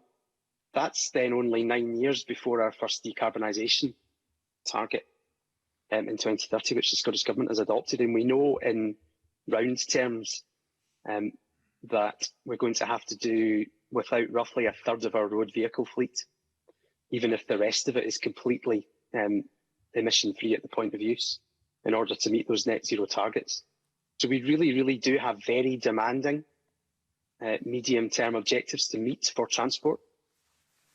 And if you look at the revised National Transport Strategy, one of the, I think, really important headline statements that made was that the profile of investment that we make across the transport system really has to be modified to reflect what we understand the transport hierarchy to be.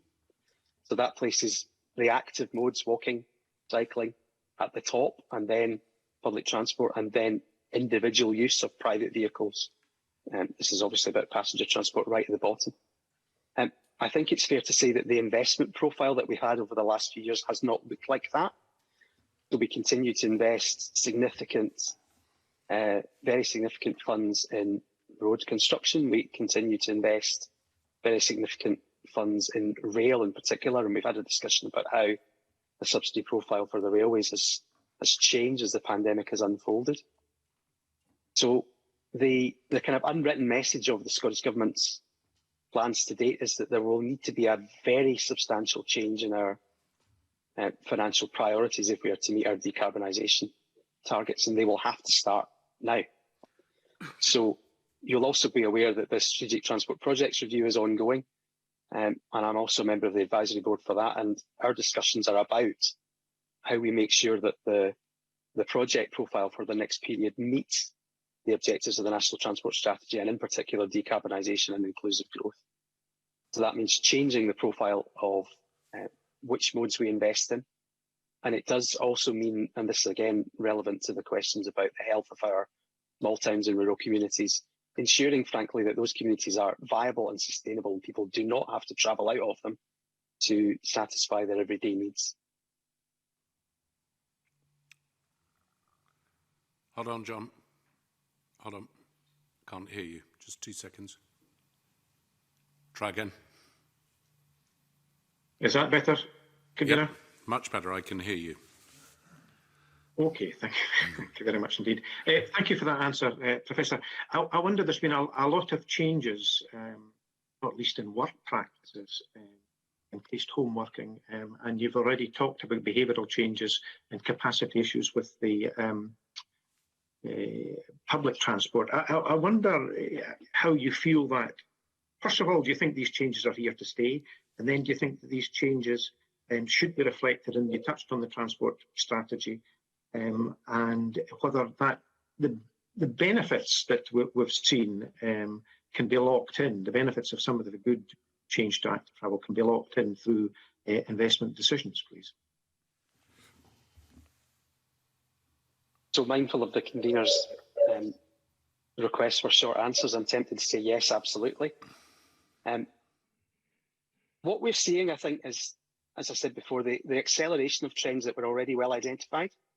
So the proportion of people that were commuting 5 days a week to the same place of work was already falling substantially, and obviously has collapsed during the pandemic. And I personally think that it's unlikely that we'll go back to the levels of commuting to a fixed place of work that we saw before the pandemic.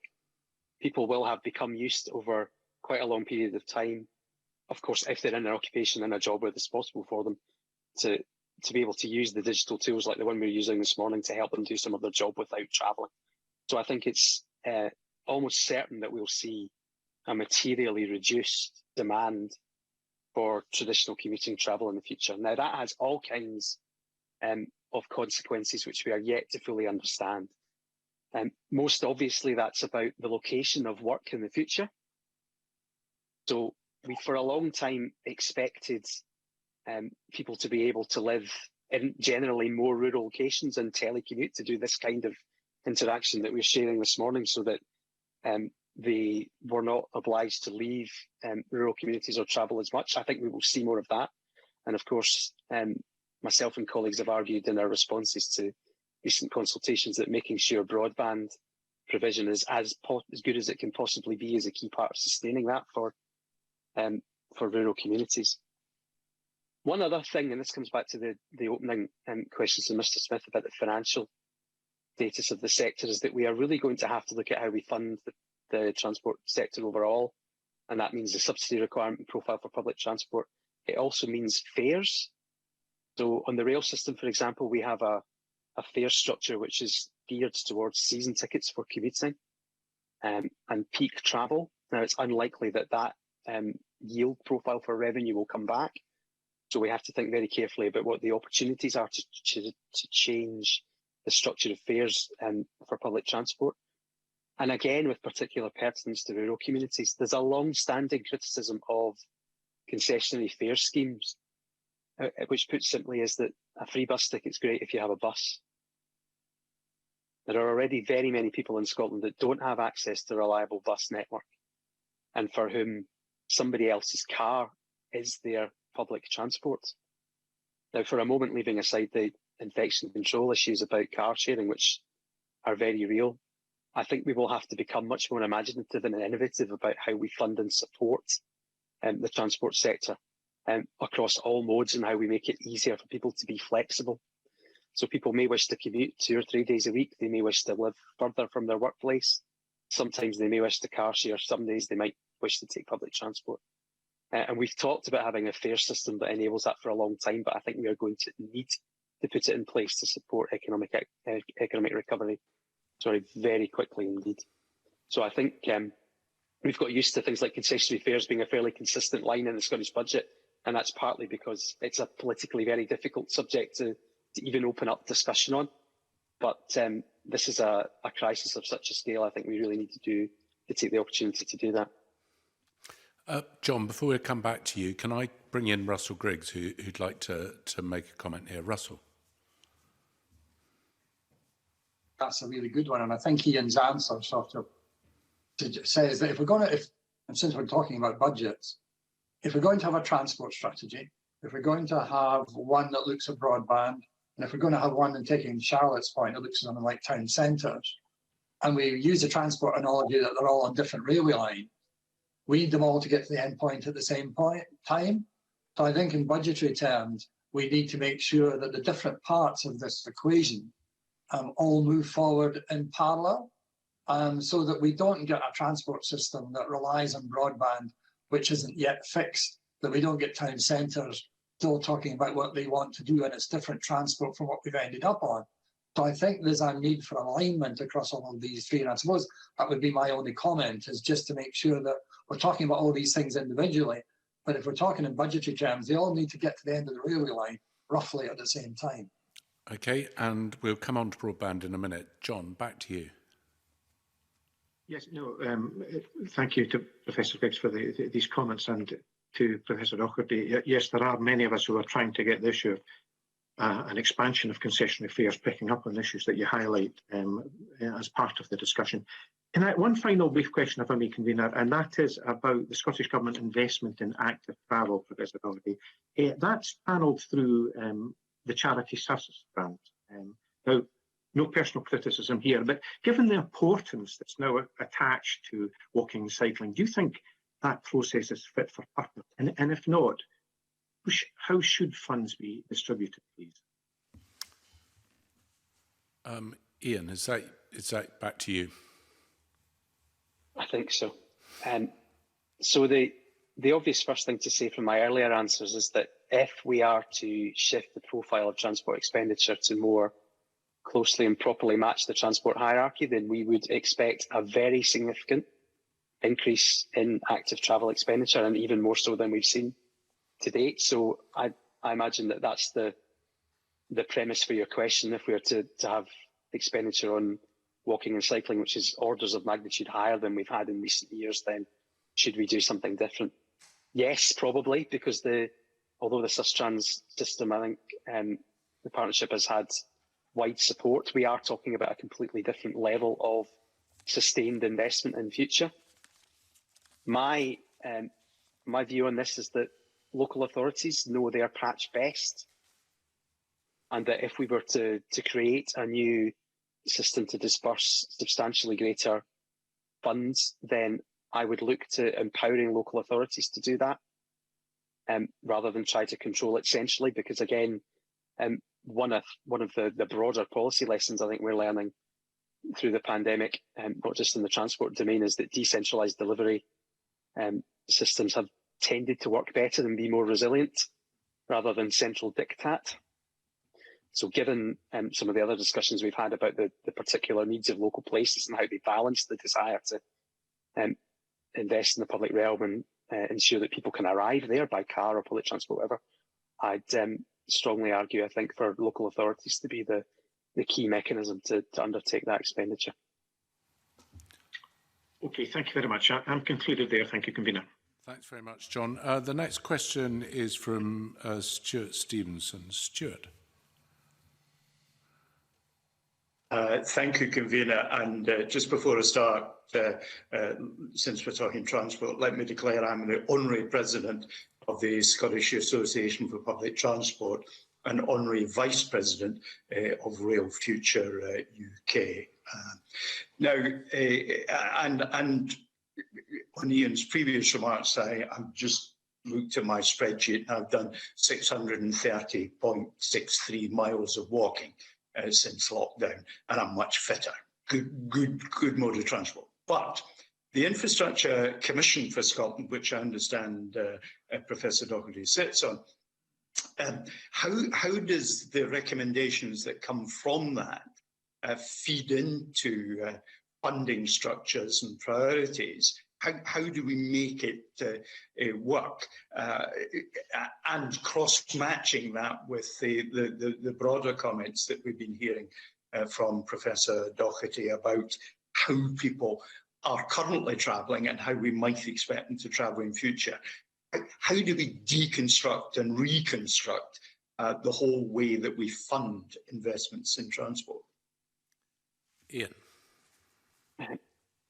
Thank you for that question. So yes, I was one of the commissioners on the Infrastructure Commission for Scotland, and I was also one of the authors of the particular paragraph which has excited some attention in our reports about a presumption against the provision of new capacity and instead a focus on investment to protect the resilience and the reliability of the networks that we have. So I think we've seen the importance of that recently, given both the repeated failure of the road infrastructure at the Western Bay Thankful and obviously the tragic events at Carmont near Stonehaven on the rail network. And so we have understood, I think, for some time in a rhetorical sense that we will need to devote a substantially greater share of our resources to rebuilding our existing networks and making them resilient to the climate change impacts we expect to experience more of, mostly localised flooding and extreme weather events. And those events and their implications have already started and have become well known to us through those two incidents which I mentioned, amongst others. So the first answer to that is I think that we will perhaps have to build less brand new infrastructure than we perhaps might wish to do. And there's a whole set of carbon reasons, of course, to consider that as a good thing as well. And elsewhere in the Infrastructure Commission report, we talked about reuse and repurposing of existing assets across all infrastructure classes as being something else that we should seek to do more of, rather than build a new, partly for that reason. So one answer is about making that commitment to more resilient networks a reality. The second one brings us back, I think, to this really important question about, and this is come back to something that Russell highlighted there, about making sure that we are consistent and achieve synergies across all of our investment.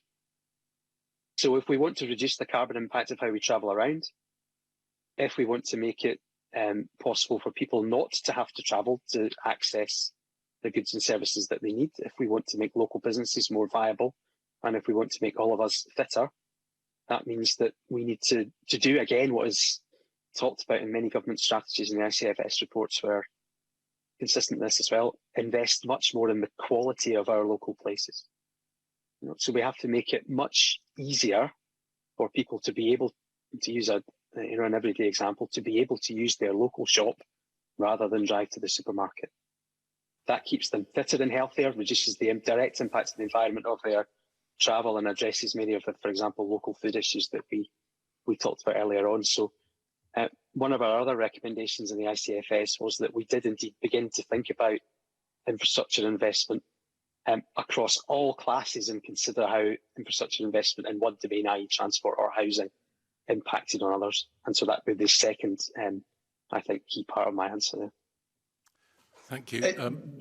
Stuart, briefly. Yes. Does that take us towards the idea that rather than investing our pounds in physical infrastructure, we need to be persuading people of the positive benefits of changing the way in which they travel? Yes, absolutely. We've had to do that for some time. We've not been doing that as strongly as we might. And I come back to something I said earlier on, that we know that even if we manage to decarbonise our road vehicle fleet completely at the point of use, i.e. turn that fleet over to 100% electric, hydrogen or whatever, we're going to have to do without a third of those vehicles because of the carbon impact of their construction operation over their lifetime. So in order to meet our net zero targets, we're going to have fewer vehicles on the roads. We're going to have to make the public transport network we have carry a greater share of both passenger and freight transport on the railways.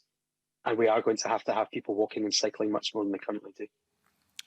Thank you, Ian. The Deputy Convener's got a brief supplementary. Maureen. Yes, you just mentioned it briefly there, Ian, but we're talking about infrastructure in terms of passenger transport. But you did briefly mention freight there, and that's really important, especially in our more rural areas, to have the infrastructure, whether it's road or rail, to get our produce and our goods to markets, often at very fast speeds. So it is important to have that infrastructure developed in relation to freight as well as passengers. Ian, briefly. Yes, I would agree with that. And we know again from the research that it's the reliability of freight flows rather than absolute speed, which is often really important. And so that brings us back to making sure that our strategies and investment priorities are sophisticated enough to understand that. So to take an example, it's not always about dualling a rural trunk road. It's about making sure that the journey times that those freight vehicles use every day are reliable, and that can sometimes be by a more targeted package of interventions. Thank you, Ian. Emma Harper, I think you've got some questions as well. Emma. Thanks, Convener. My first question is about the impact of rail franchising. Will that have an impact on the Scottish and cross-border rail services, particularly from the viewpoint of the passenger and the role of Scottish ministers in specifying, letting and funding rail services? Ian, that's definitely you again. Thank you. So we still await the Williams review, which, if I remember correctly, we've been promised by Grant Shapps will be published as a white paper by the UK government. And so it still appears at this moment, and I know this will be of interest to many members of the committee, that the structure of the rail network in terms of what kind of contract that Scottish ministers are able to enter into with operators will remain a reserved power. So obviously we await to see the actual text of the Williams Review and how that is translated into whichever white paper the UK government brings forward.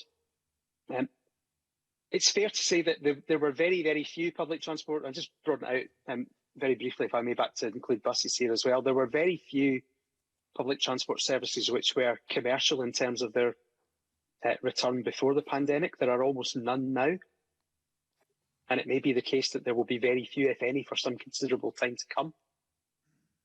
So I think that does put us in a different position in terms of how we address the very difficult political questions about the ownership structure of our public transport networks. So we do again have a window of opportunity over the next few months, I think, to consider what the long-term structure of the industry would be, particularly if those kind of second-order impacts I mentioned earlier on about really substantial changes in passenger demand and what they mean for the financial sustainability of the networks going forward. So I think it's incumbent on all of us to have a good conversation about these issues, perhaps with a little less heat over the next few months than they've somehow provoked in the recent past. Emma, just before I come back to you, if I could just mention the committee has actually written to Grant Shapps on the status of the Williams Review, and I have to say that we have still to receive a reply, so maybe apposite to remind him after this meeting that the importance of it. Emma, sorry, back to you. Thanks, Convener. It's just to pick up on what you said about maintaining existing roads or rural roads rather than dualling them. I know that Professor Griggs will know exactly what I'm talking about when we see the impact of the main arterial routes going to one of our main ports in Ryan for getting goods to and from Ireland. So is Professor Docherty ruling out any upgrading of any of those routes, particularly the 77 and the A75? So, Ian, I'll come to you, and then it would only be fair to let Russell come in briefly on the back of that, because I'm sure he might have a view as well. Ian. No, ruling out is an interesting phrase. I'll go back to what our recommendations of the Infrastructure Commission for Scotland report said. What we need to avoid is generating extra road traffic, and there's an increasing debate south of the border about the carbon impact of the road investment strategy that the DFT has. So my personal view is that much as I enjoy driving on high quality roads as much as any other road user does, we are going to have limited capital available to us in the years to come to target on our road network. We are going to have to be very sensible about making sure that those resources are directed at making the biggest possible positive contribution to the economy and our net zero carbon obligations. So to use the example of the south of Scotland and access to Cairnryan, it's absolutely imperative that we make sure that those routes are robust and resilient and give freight reliable access to and from those ports and to the rest of the trunk network. Now, in terms of prioritisation of schemes, Transport Scotland has already begun to do some really quite detailed work about what that means in terms of an investment hierarchy and ordering of those individual investment projects. And I would commend that work to the committee as a good example of how we should do prioritisation in what is going to be quite a difficult environment for the next few years to come. So, Russell, I'm coming to you on Emma's almost constituency question, but seemed to have slipped below the radar. Russell, briefly. Yes, it is very brief, and I think all I would say, Convener, is that I understand Emma's question. But if I was given the choice, in all honesty, between dualling and having an integrated public transport system, I'd probably go for the latter, because I think that would bring more benefit to the people. But I agree with Ian. What we have to make sure is that Tesco's, for example, who send all their freight to Northern Ireland through Cairnryan, have a good and easy way of doing that, or they may well start to do that through Liverpool. So we have to, there are some quite complicated issues again, if I can use the word again, in this, but I think it is about making sure that we get the freight to where it needs to be.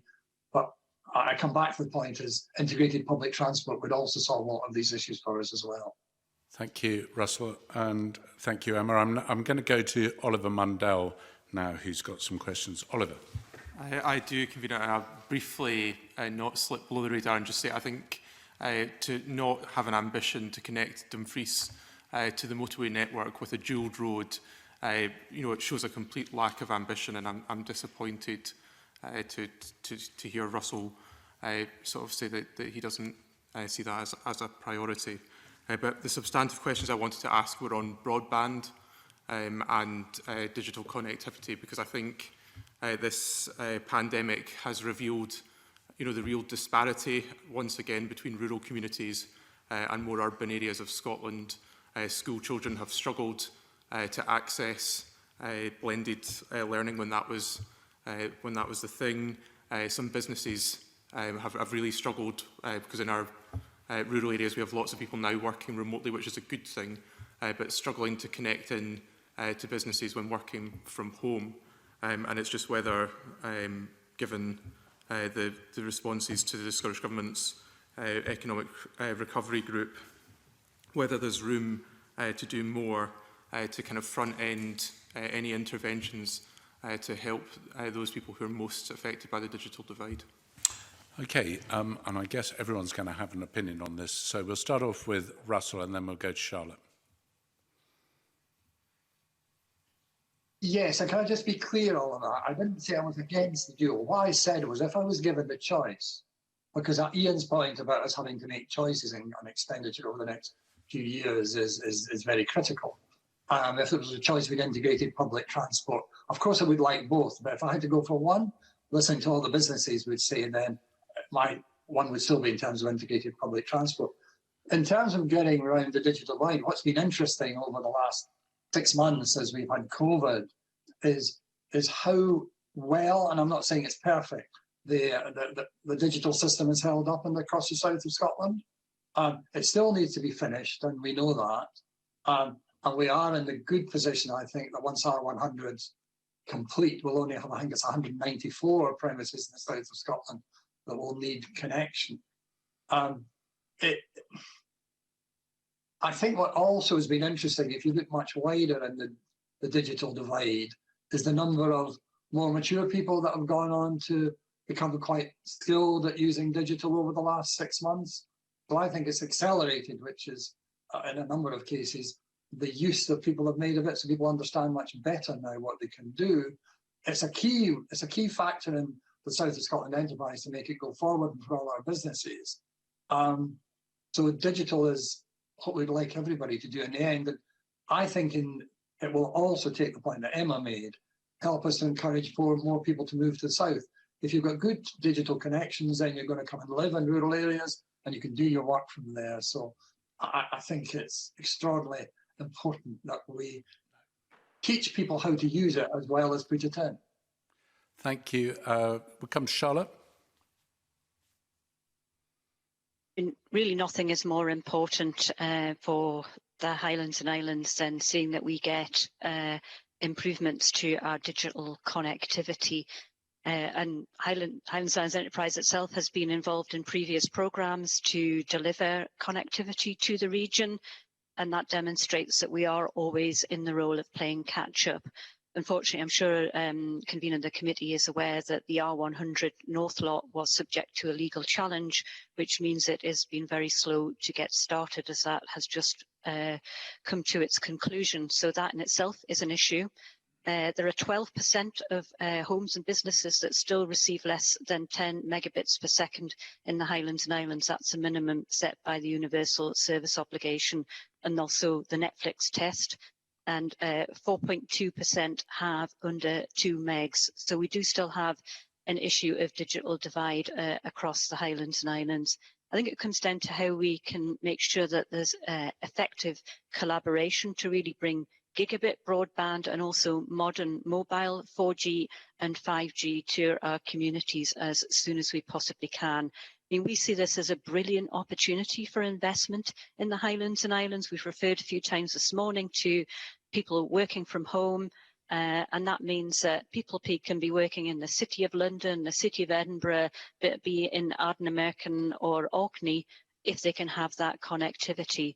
These are essential to our fight against the demographic challenge for the Highlands and Islands in losing young people. So the public sector has spent literally millions in our region, but we are still facing this issue of a digital divide for the most rural and island communities in Scotland.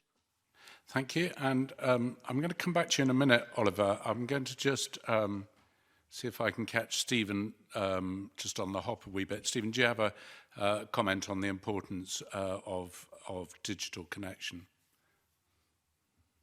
Yeah, I suppose this is a crux of where a lot of public services are now delivered digitally. So latest grant forms for farmers are downloaded in the PDF and submitted online, etc. So connectivity in farming and wider rural businesses is absolutely essential. Taxation, all of those kind of issues. And I get the fact that people will want to relocate or locate in rural areas if there's good digital connectivity. That then puts even more pressure on the existing housing stock, which then puts pressure on affordable housing and affordability. So we can't always look at these things in isolation in that they're always positive. They always have negative downsides too, in that you will get people from wealthier backgrounds or from wealthier or with wealth buying houses at cheaper prices in rural areas that can have detrimental effects to the local younger population. So again, it comes back to, it's a bit like what Russell was saying earlier on, in that your train has to deliver at the same, or arrive at the station at the same time. But yeah, I mean, it must be welcome if there's going to be increased investment in this. The one thing I would come back to, and this as well as the infrastructure, is the absolute need for training. The lockdown showed that whilst businesses had websites and had a little bit of e-commerce, they didn't have the capacity to be inundated with the amount of web traffic. So I know, for example, some of the amenity horticulture growers' websites crashed. They stopped taking orders because they just literally couldn't cope with it, even though that was about the only opportunity they had to generate business. So there's a training need as well as an infrastructure need, and taking people through that whole process is a vital component of it. Not just those of us who are already working in a digital way, but those that might want to work on it in the future. Thank you. Oliver, do you have a follow-up? Because I know Ian wants to come in as well. So, but before I do, Oliver, do you have a follow-up? Yeah, I mean, actually, that last response caught kind of where I was going with next, which was just whether, from the enterprise agency's point of view, there are the skills in IT and you know, sort of in order to enable the rollout of broadband. Do they feel that we're taking advantage of those opportunities in rural areas where most of the work will need to be done? I guess, Charlotte, do you want to head off on that, and then I'll come to you, Russell? Yeah, no, this is absolutely a key area of activity for both Highlands Islands Enterprise and Skills Development Scotland. We have done work on a sectoral basis about digital skills need, and yes, there is a significant gap that needs to be addressed. Many sectors that you would expect to have really good digital offerings have found during the pandemic that they haven't. What it has done is actually accelerated people's acceptance of that need. We've done a huge amount of work online and found that a number of small businesses have really stepped up to be able to trade effectively online. We are offering an additional digital grant at the moment as well, and also using digital as a means of our own reach and communication. Our Creative Industries Showcase event, which is usually held in Inverness over 2 days, we put online and then got 3 times the number of attendees than we would have done previously. So there are absolute benefits. But yeah, I have to go back to your core question in terms of skills. We really need to work together across businesses to reach up, and particularly to use initiatives such as Code Clan, which are really targeting the lack of coding skills across key sectors of the business population. Thank you, Charlotte. We almost lost you there for a moment, which probably proves the importance of broadband. Russell, and then I'm going to come to you, Ian. Just quickly, 2 points. BT have got some really good data that shows even in the areas where good broadband has been installed, that the uptake is not as great unless you put some real local training in behind to make sure that the population and young people are trained in that. And that's why we are actively looking at, as the rollout of R100 goes, how we put in place behind it. But as Oliver knows as well, we spent already quite a lot of money with the 2 colleges, making sure that they can do a lot of their teaching online so that young people don't have to come to the college every day to do what they do. And that we're about to go into phase 2 of that. So it's absolutely critical to us to make sure that whoever you are, whether you're a business or an individual, you've got access to digital training, and we will keep investing heavily in that part of it. Ian. Thank you very much. I just wanted to support this idea that we should think about broadband investment as part of a system. So it's not just the broadband infrastructure itself, but it's the skills to be able to use it effectively, which colleagues have talked about. It's also access to devices to make use of that broadband capability, which is an issue which has come to the forefront of understanding in the education sector as the pandemic has unfolded. So your interaction over broadband is only as good as your device allows it to be. But to come back to the local communities and town centres point, it's also not often the case that people want to work from home. When they work remotely, they may wish to work nearby home. And so I think there's a clear opportunity here for local communities and town centres to have a better variety of informal spaces that people can work from, whether they're this idea of a shared workspace hub or just a more vibrant local retail and cafe culture. And again, there is some empirical evidence from many communities across the UK during the pandemic that actually some local communities, smaller towns that have already got that kind of social infrastructure in place have done better as more people have sought to work from near home rather than at home. And the final point I wanted to make here was that part of that system is about thinking through what a future which is blended, to use that phrase we've all become used to, between physical mobility and online access will mean. So if people are no longer commuting 5 days a week, they may still commute 2 days a week somewhere. So my long-standing view about Dumfries in particular, and I'd say to Mr Mundell, is that if you want to transform the economic fortunes of Dumfries town, the single most important transport intervention you could do is probably an express rail link from Dumfries to Lockerbie and then to Edinburgh and Glasgow that could allow people to commute to the Central Belt in about an hour, 2 days a week, and to maintain all of their spending power in the local community. Thank you, Ian. I'm going to come to Hazel, and then I've got two quick questions, which I'll roll into one from Stuart and Emma Harper. So, Hazel. Thank you, Convener. Just to reiterate the importance of digital connections for exploring and securing new export markets for seafood and for the whole of the food industry.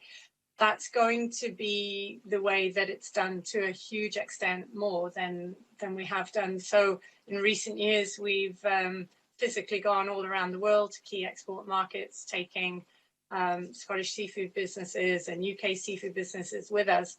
That is moving online. And so to secure the future of the export for seafood and other foods, the digital connection, the way to use it, the global connections, collaborations with DIT and so on are really going to be really crucially important. Thank you. Stuart first, and Emma, if I can roll you two together. So Stuart first. Thank you, Givian. I suspect my question's a fairly brief one for Charlotte. On Friday, I got my quote for providing the minimum standard for USO under the UK scheme. And I should say I'm 1.5 miles away from the nearest neighbour who's already got superfast broadband. And the quote, with a lead time of 18 months, was £100,000. £100,000 to cover that 1.5 miles. So is that the experience that the enterprise companies are getting elsewhere, or am I just being particularly unlucky and cranking my speed up? Emma, can I take your question at the same time, please? Sure, Convener, thank you. I had a quick sup about whether the South Scotland enterprise would connect with new digital tech companies to help look at delivering the final percentage of connectivity using things such as white space technology. Okay, so very, very briefly, if I could get Charlotte and Russell to respond to those. So Charlotte first. Well, I'll come back to Stuart's point, which that's a very scary number. You've been quoted there, Stuart, and yes, we have seen other sort of 5- and 6-figure numbers, which are very, very difficult for even businesses to contemplate. I think maybe that points up the challenge of the 5K voucher for the difficult to reach areas who really are only effectively left with a choice of satellite or 4G solutions, which you're probably aware are far from perfect in the circumstances. So I think that does illustrate that you can be quite close to good broadband and have really rubbish broadband. Thank you, Charlotte. Russell, do you want to deal with the technology aspect that Emma mentioned? I mean, yes, Convener, it's a very simple answer, which is yes. Yes, we are talking to companies and we are looking at that, and I'll happily talk to Emma about it more fruitfully offline. Perfect. I was just wondering if there were any further questions from committee members. I'm not seeing any. Have I missed? Have I? No, I think that's it. If I could just make an observation, I think what I found really interesting is some of the points that have been raised about the importance and probably the future importance of hub space for offices. And then it raises the very question of what we do with the offices' space that we have and whether it's actually needed and whether we ought to be looking at repurposing those office spaces. I think the whole issue of transport has been really interesting from Ian and working out what we need and how we deliver it and what the way forward is that from that. I think there's one issue that has made me smile is that during the pandemic, we've all got used to using a room in our house for our office space, and we've set it up and decluttered the back of it so no one can see what books we read or what books we don't read, and whether we've got music in the background, Russell, or what it is. But we've got that, and surely there's going to be a demand, and I just posed this question, and I'm very happy if anyone wants to come in on it, that we redesign our homes in the future to allow that office working space that we all seem to use so much now, not just the broadband. I wondered if anyone wants to comment on any of those points before we bring this to a close. Any of the witnesses, you're all looking the other way. Russell's going to say something. Thank you, you saved me. No, sorry to be. I think the point you make is an extraordinarily good one, and it's not just about chairs and desks and but yes, we will repurpose our houses, but then of course we start to wander into the meaty areas of what that means in terms of tax. Or HMRC going to start to look at how we work at home. So I think it's not just to do with the spatial environment, but if we do, as I suspect we will, start to work from home much more, it opens a whole different panoply of questions to do with ergonomics, how we sit, what that does with our health, etc., etc., etc. Okay, thank you very much. Sorry, does any other of the witnesses want to come in on any of those points? Stephen, I think you wanted to come in. Yeah, I was just I was taken by what Ian had said regarding the local office spaces and things like that. Mental health with it will be an issue within all of this, because we a number of meetings I have online shows that people crave connection with other people in their work environment, and I think actually physical work environments are actually vital in actually having that social interaction. And this repurposing of housing is likely because I live in a one-bedroom flat, and without a doubt, if I'm going to continue working from home, I would have to reconsider where I live. So there will be a lot of changes to come, I think. Okay. Now, I think Emma wants to come in on a specific point, one that's been raised before, I trust, Emma. Yes, thanks, Convener. It was part of the final questions of transportation was about whether there would be any Brexit-related issues that have significant financial or policy implications for the Scottish Government. So particularly for transports. And Russell mentioned free ports. And I know that there's been consultations submitted, and I'm concerned about some of the issues raised around free ports. It would be interesting to just hear a quick response, but even a written response later would be okay as well. Emma, I think we'll take the written response just because of the level of timings that we've got on that. And I'm afraid that does bring us to the end of this session. And I would like to thank all those people who've taken the time to come and give evidence on this subject. It's obviously very important to the committee and also important to all the work we do. So thank you very much for your time. And thank you, in some cases, for working through the difficult internet connections. But thank you very much. We're going to move on to agenda item 3 on our agenda, which is the European Withdrawal Act. And we have received consent notification in relation to 5 UK statutory instruments as detailed on the agenda. These instruments are being laid in the UK Parliament in relation to the European Union Withdrawal Act 2018 and the UK Agriculture Act. The Scottish Government has provided a clarification in writing on the Organic Products Production and Control Amendment EU Exit Regulations 2020, and this has been circulated to committee members and is on our website. Sorry, just 2 seconds. I have just got myself a little bit confused of where we were, and I'm now back on track. Are there any comments from committee members on any of these instruments?